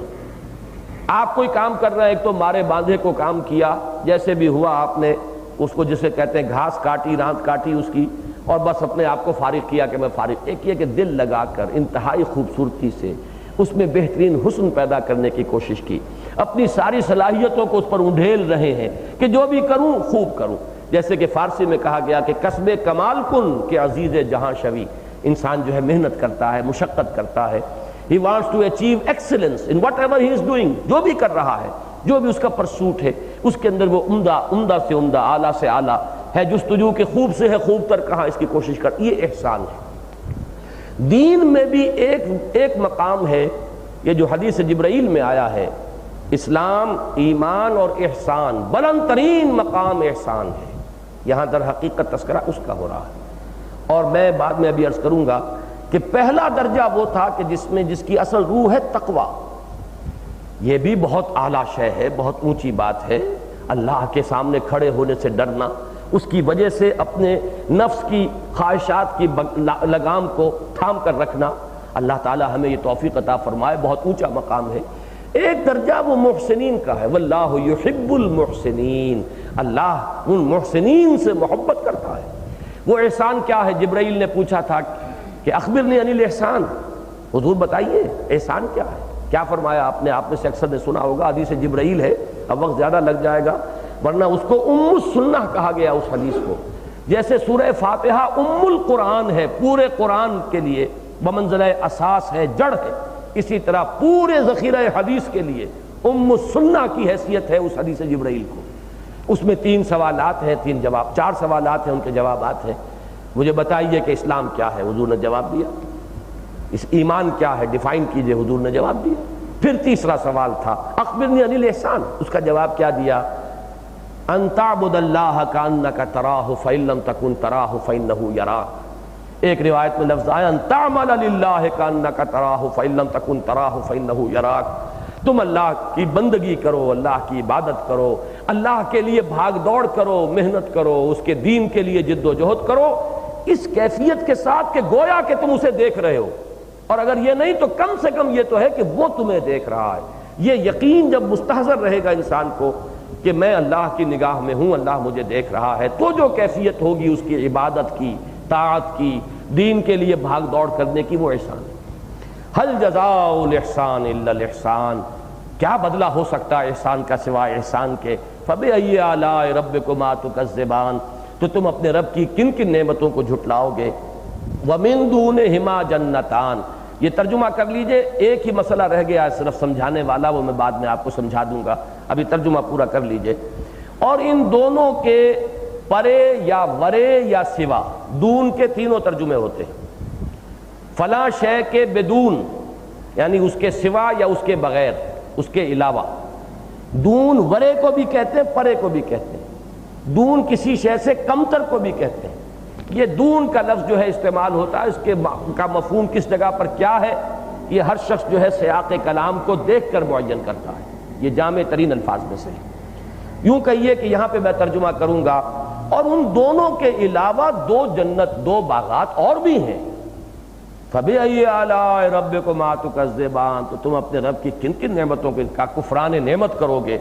مُدْحَامَّتَانِ، اب یہ ذواتا افنان کے مقابلے میں آیا۔ وہاں فرمایا تھا کہ ان کی شاخیں جو ہیں بہت پھیلی ہوئی ہوں گی، گنجان باغات ہوں گے۔ یہاں مدھامتان، مدھامہ کہتے ہیں اس چیز کو جو انتہائی سبز ہو اور اس کی سبزی جو ہے کچھ سیاہی مائل ہو جائے۔ سبز کاہی کا لفظ غالباً ہمارے ہاں استعمال ہوتا ہے اس رنگ کے لیے، سبز کاہی۔ ایک تو سبز ہے، ایک سبز کاہی وہ ہے جس کے اندر ڈارکش ایک ٹنج پیدا ہو جائے، گرین جو ہے اس کا ٹنج وہ اتنا گہرا ہو۔ مدھامتان، نہایت گہرے سرسبز۔ فَبِأَيِّ آلَاءِ رَبِّكُمَا تُكَذِّبَانِ، تو تم اپنے رب کی کن کن نعمتوں کو جھٹلاؤ گے؟ فِيهِمَا عَيْنَانِ نَضَّاخَتَانِ، وہاں کیا لفظ تھا؟ فِيهِمَا عَيْنَانِ تَجْرِيَانِ، اس میں دو چشمے ہوں گے جاری، چلتے رہنے والے، نہ وہ خشک ہوتے ہیں اور نہ ان کا پانی کہیں تھمتا ہے۔ یہاں نضاختان، ابلنے والے چشمے، یہ جو ہے ہمالیہ کے چشمے ابلنے لگے، یہ جو علامہ اقبال نے کہیں کہا ہے، مجھے یاد نہیں آ رہا کس میں ہے، غالباً ساقی نامہ میں ہے، تو ہمالیہ کے چشمے ابلنے لگے، تو یہ چشمہ ابلنے والا چشمہ، وہ چشمے ابلتے ہوئے ہوں گے۔ فَبِأَيِّ آلَاءِ رَبِّكُمَا تُكَذِّبَانِ، تو تم اپنے رب کی کن کن نعمتوں کو جھٹلاؤ گے؟ فِيهِمَا فَاكِهَةٌ وَنَخْلٌ وَرُمَّانٌ، اس میں ہوں گے میوے اور کھجوریں اور انار۔ فَبِأَيِّ آلَاءِ رَبِّكُمَا تُكَذِّبَانِ، تو تم اپنے رب کی کن کن نعمتوں کو جھٹلاؤ گے؟ فِيهِنَّ خَيْرَاتٌ حِسَانٌ، ان میں ہوں گی وہ کہ جو انتہائی خوب سیرت بھی ہوں گی اور خوبصورت بھی ہوں گی۔ یہ انتہائی جامع ہیں دو الفاظ، خیرات، خیرت ان کی جمع ہے، اس سے مراد ہے معنوی خوبی، حسن سیرت، حسن اخلاق، حسن آداب۔ ایک عورت میں جو اس کے وجود کے اندر کا حسن ہے، اس کے ذہن کا، اس کی سوچ کا، اس کے فکر کی بالیدگی، اس کے جذبات کی لطافت، یہ جو بھی اس کا جو نسوانی حسن کا باطنی پہلو ہے اس کو ذہن میں رکھیے۔ خیرات اور حسان، یہ وہ ان کی ظاہری خوبصورتی ہے، ان کی شکل و صورت کی خوبصورتی ہے، ان کا حسن ظاہری ہے۔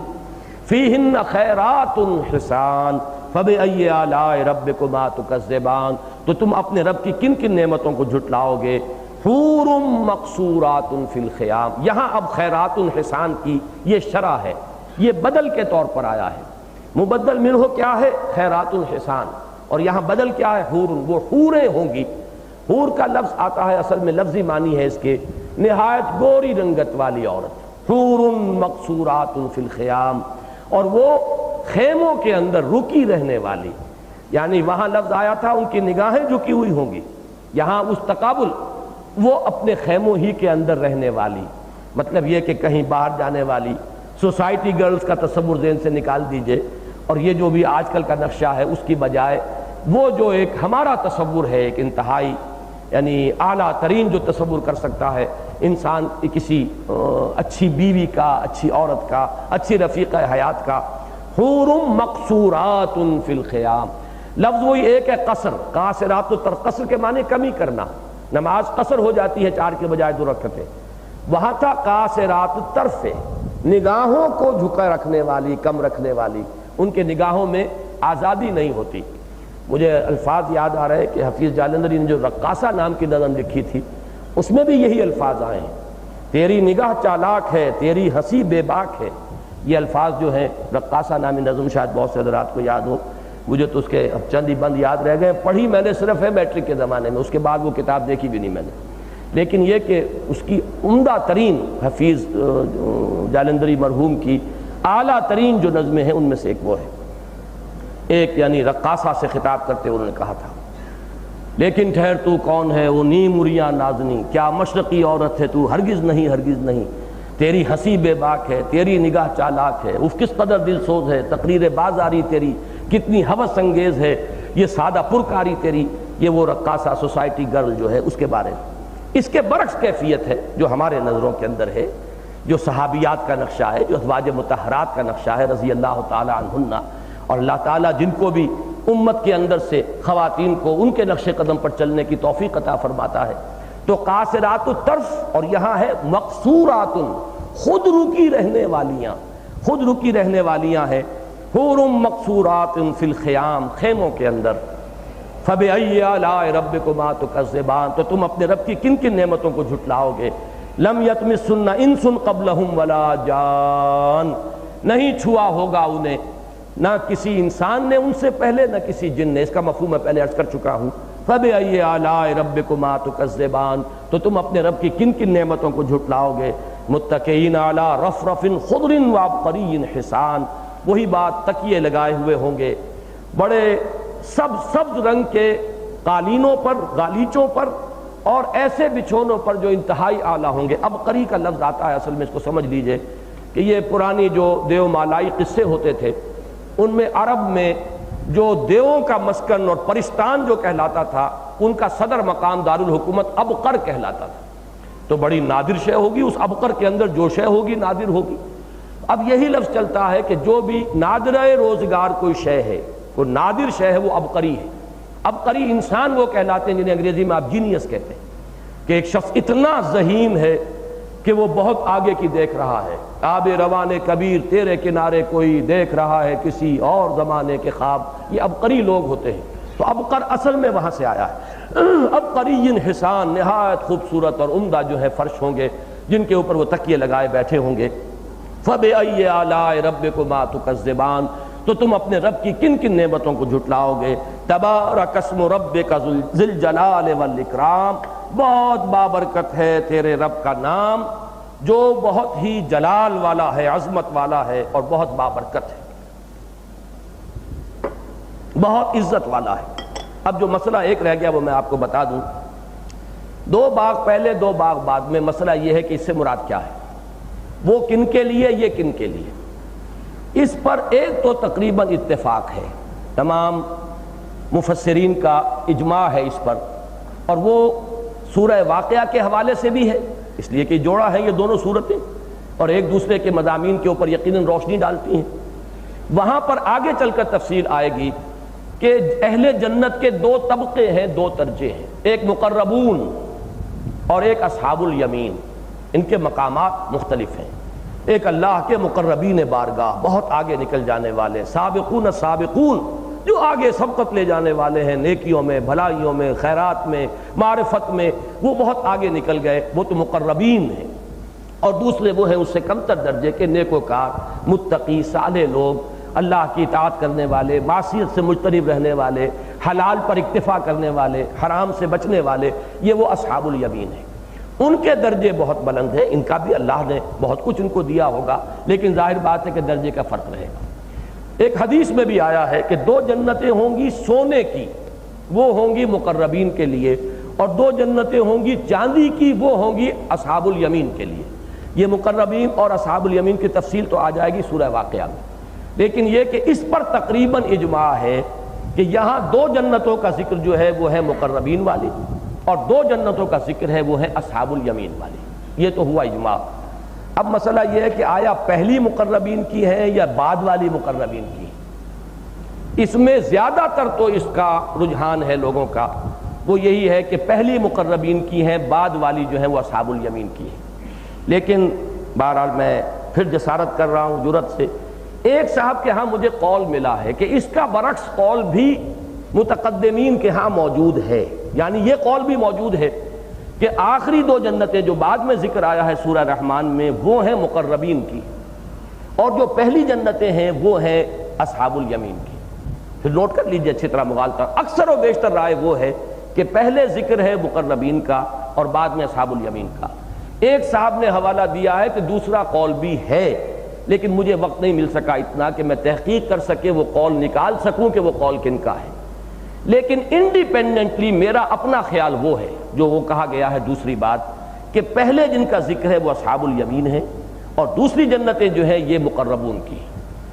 اس میں دلیل جو ہے وہ میں آپ سے عرض کر دیتا ہوں، میرے لیے تو اصل دلیل وہ ہے جو میں نے پچھلے دونوں درسوں میں بار بار کہی، مرر امیج، جو ترتیب ہے ان صورتوں کے مضامین کی وہ مرر امیج کی ہے۔ جو مضمون سورہ رحمان میں شروع میں آیا ہے وہ مضمون یعنی قرآن مجید کی عظمت، الرحمن علم القرآن خلق الانسان علمہ البیان، یہ تیسرے رکوع میں آپ کو ملے گا سورہ واقعہ کے اندر، انہو کتاب کریم، انہو لقرآن کریم فی کتاب مکنون لا یمسہ الا المطہرون۔ اب یہ قرآن مجید کی عظمت کا بیان وہاں آخر میں ہے، یہاں شروع میں۔ پھر جو نعمتیں ہیں تذکیر بآلاء اللہ، یہ سورہ رحمان میں شروع میں آئیں، وہاں اس سے متصلاً قبل ہے، بعد سے وہ ترتیب جو یہاں شروع سے چل رہی ہے وہاں آخر سے چل رہی ہے۔ پھر یہاں پہلے اصحاب جہنم کا ذکر کیا گیا، وہاں پر اصحاب جنت جو ہے ان کا ذکر پہلے ہے وہ بعد میں ہے، تو ترتیب ریورس آرڈر میں ہے۔ اس اعتبار سے سورہ واقعہ میں پہلے مقربین کا ذکر ہے اور بعد میں ہے وہ اصحاب الیمین کا، اور میرے نزدیک سورہ رحمان میں پہلے ذکر اصحاب الیمین کا ہے بعد میں مقربین کا ہے۔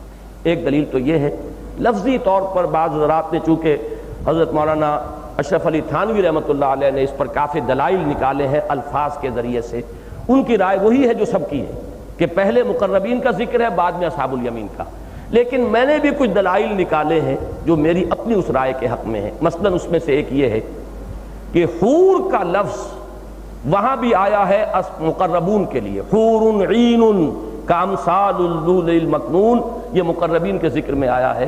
باقی اصحاب الیمین کے ذکر میں بغیر نام لیے ہوئے اوصاف بیان ہوئے، یہاں بھی پہلے دو جنتوں کے اندر کہیں لفظ حور نہیں آیا ہے بلکہ دوسری جنتوں کے ذکر میں لفظ حور آیا ہے، تو میرے نزدیک مقربین کا تعلق جو ہے وہ بعد والی جنتوں سے ہے۔ ایک بات مولانا اصلاحی صاحب نے بہت عجیب کہی ہے، بہت عمدہ اور بہت لطیف بات کہی ہے، لیکن اس سے جو نتیجہ نکالنا چاہیے تھا بدقسمتی سے وہ نکالا نہیں انہوں نے۔ بات ایک صحیح ہے جو انہوں نے کہی، اس سے آگے وہ بڑھے نہیں۔ انہوں نے یہ فرمایا ہے کہ پہلی دو جنتیں جو سورہ رحمان میں جن کے تفاصیل آئی ہیں اس میں عجمی ذوق نظر آئے گا، ایرانیوں کا جو ذوق تھا اس کا انداز ہے، آرٹیفیشل باغات کا نقشہ ہے، یہاں نیچرل باغات ہیں بعد میں، اور خیموں کا ذکر ہے۔ عربوں کا جو ذوق تھا، ایک عربی ذوق ہے ایک عجمی ذوق ہے۔ مولانا اصلاحی صاحب نے یہ بات کہی ہے، بڑی لطیف بات ہے کہ پہلی دو جنتوں کا جو انداز بیان ہے قرآن مجید کا، اس میں اہل عجم کے ذوق اور ان کی جو مناسبت ہے وہ نظر آتی ہے، اور دوسری دو جنتوں کے اندر اہل عرب کا ذوق جو ہے اور ان کا جو نقشہ ہوتا تھا، جب وہ ان کا باغ کا ایک تصور ہے اور اس باغ کے اندر خیمے لگے ہوئے ہوں، وہ محلوں وغیرہ سے واقف نہیں تھے، نہ اس کا انہیں کوئی اسنا شوق تھا۔ آج بھی آپ کو معلوم ہونا چاہیے اگرچہ ارب ہا ارب ڈالرز کے یہ لوگ محل بناتے ہیں، لیکن یہ کہ جب ان کے اوپر طبیعت جو ہے وہ آتی ہے اپنے اس اصل جو اس کا رجحان ہے اس پر، تو نکل جاتے ہیں صحراؤں کے اندر اور جا کر ٹیلوں پر ریت پر بیٹھتے ہیں، یا تو قالین بچھا لیں گے ٹیلوں کے اوپر، یا یہ بادشاہ فہد صاحب بھی اور بڑے بڑے امیر سلطان بھی یہ جا کر پھر وہ اپنی روایات، ان کے دل کی کلی کھلتی ہے اسی فضا کے اندر۔ تو کوئی ایک نخلستان ہے، اس نخلستان کے اندر وہ کیفیت ہے، وہاں پر اگر خیمے لگ گئے ہیں، خیمے بہت اعلیٰ ہوں گے، لیکن وہ نقشہ جو ہے عربی ذوق کا۔ اب یہ بات اگر صحیح ہے، یہ میں صرف اگر کے ساتھ کہہ رہا ہوں، مولانا اصلاحی صاحب کی رائے، تو ایک دلیل پھر اس سے آگے میرے پاس یہ ہے، قرآن نے ذکر یہ کیا ہے کہ جو اصحاب ہیں مقربین، سلۃ من الاولین وقلیل من الآخرین، وہ پہلوں میں سے تو ہوں گے کثیر تعداد میں، بعد والوں میں ہوں گے قلیل، اور اصحاب الیمین کے بارے میں فرمایا کہ سلۃ من الاولین و سلۃ من الآخرین، وہ پہلے والوں میں بھی کثیر تعداد میں ہوں گے اور بعد والوں میں بھی کثیر تعداد میں ہوں گے۔ تو پہلے والے جو کثیر تعداد کے ہیں وہ تو ظاہر بات ہے کہ اس امت کا نیوکلیس تو اہل عرب ہی سے بنا ہے، امیین ہی سے اس امت کی اصل جو ہے اس کا آغاز ہوا ہے، اس کی جڑ پڑی ہے۔ جو بھی قرن اول قرن ثانی ہے، ظاہر بات ہے اس میں کون لوگ ہیں، اس میں سب عربی ہیں، تو عربی ذوق اگر ان دو جنتوں میں زیادہ نظر آ رہا ہے تو مقربین بھی سورہ واقعہ کی جو نص ہے اس کے مطابق سلۃ من الاولین ہی ہوں گے، تو وہ وہی لوگ ہوں گے۔ لہذا اس کی مناسبت سے بھی میں یہی سمجھتا ہوں کہ وہ مرر امیج والی میری دلیل، ایک دلیل یہ لفظ حور کا آنا، یہاں بھی ایک جگہ آ رہا ہے وہاں بھی ایک جگہ آ رہا ہے، دونوں جگہ وہاں بھی نہیں آیا یہاں بھی نہیں آیا، جہاں وہاں آیا ہے اسی کی مناسبت یہاں پر بھی ہونی چاہیے۔ تیسرے یہ اہل عرب اور اہل عجم کا ذوق، اور اس میں پھر سورہ واقعہ کی وہ آیت کہ جہاں تک مقربین کا تعلق ہے وہ اولین میں سے ہوں گے کثیر تعداد میں، آخرین میں سے ہوں گے بہت کم، سلۃ من الاولین وقلیل من الآخرین، جبکہ جو اصحاب الیمین ہے وہ سلۃ من الاولین بھی ہے اور سلۃ من الآخرین بھی ہے، وہ پہلوں میں بھی کثیر تعداد میں ہوں گے اور بعد والوں میں بھی کثیر تعداد میں ہوں گے۔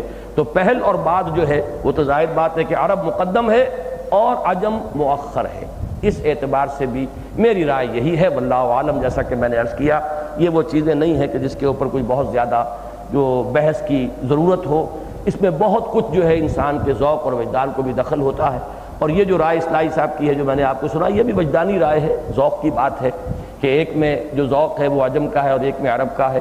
بہرحال اس سورہ مبارکہ کا یہاں اختتام ہوتا ہے، اور میں اللہ کا شکر ادا کرتا ہوں کہ جو ارادہ تھا آج کی نشست کا وہ بھی پورا ہو گیا، اور میں چونکہ جب آیا تھا سعودی عرب سے واپس تو جو پروگرام اس وقت بن رہا تھا وہ یہی تھا کہ میرا یہی 3 ہفتے کا قیام تھا، اس کے بعد پھر میرا ایک سفر تھا، کل میں اس سفر پر روانہ ہو رہا ہوں۔ تو میری خواہش یہی تھی کہ ان 3 دروس میں کم سے کم اس ایک سورہ مبارکہ کا درس مکمل ہو جائے۔ فلہ الحمد، اللہ کا ہم شکر ادا کرتے ہیں، اور 31 مرتبہ اس سورہ مبارکہ میں جو سوال آیا ہے فَبِأَيِّ آلَاءِ رَبِّكُمَا تُكَذِّبَانِ، اس کا جواب میں نے آپ کو جو حدیث میں آیا ہے وہ سنایا تھا، وہ یاد کر کے اور اس کو اپنے دل میں پڑھتے ہوئے یہاں سے اٹھیے۔ لا بشیء من نعمک ربنا نکذب، پروردگار تیری نعمتوں میں سے ہم کسی ایک شے کا بھی انکار نہیں کرتے، کسی کی تکذیب نہیں کرتے۔ وَلَكَ الْحَمْدُ، اور اے اللہ کل ثنا، کل تعریف، کل حمد، کل شکر تیرے ہی لیے۔ بارک اللہ لی ولکم فی القرآن العظیم ونفعنی وإیاکم بالآیات والذکر الحکیم۔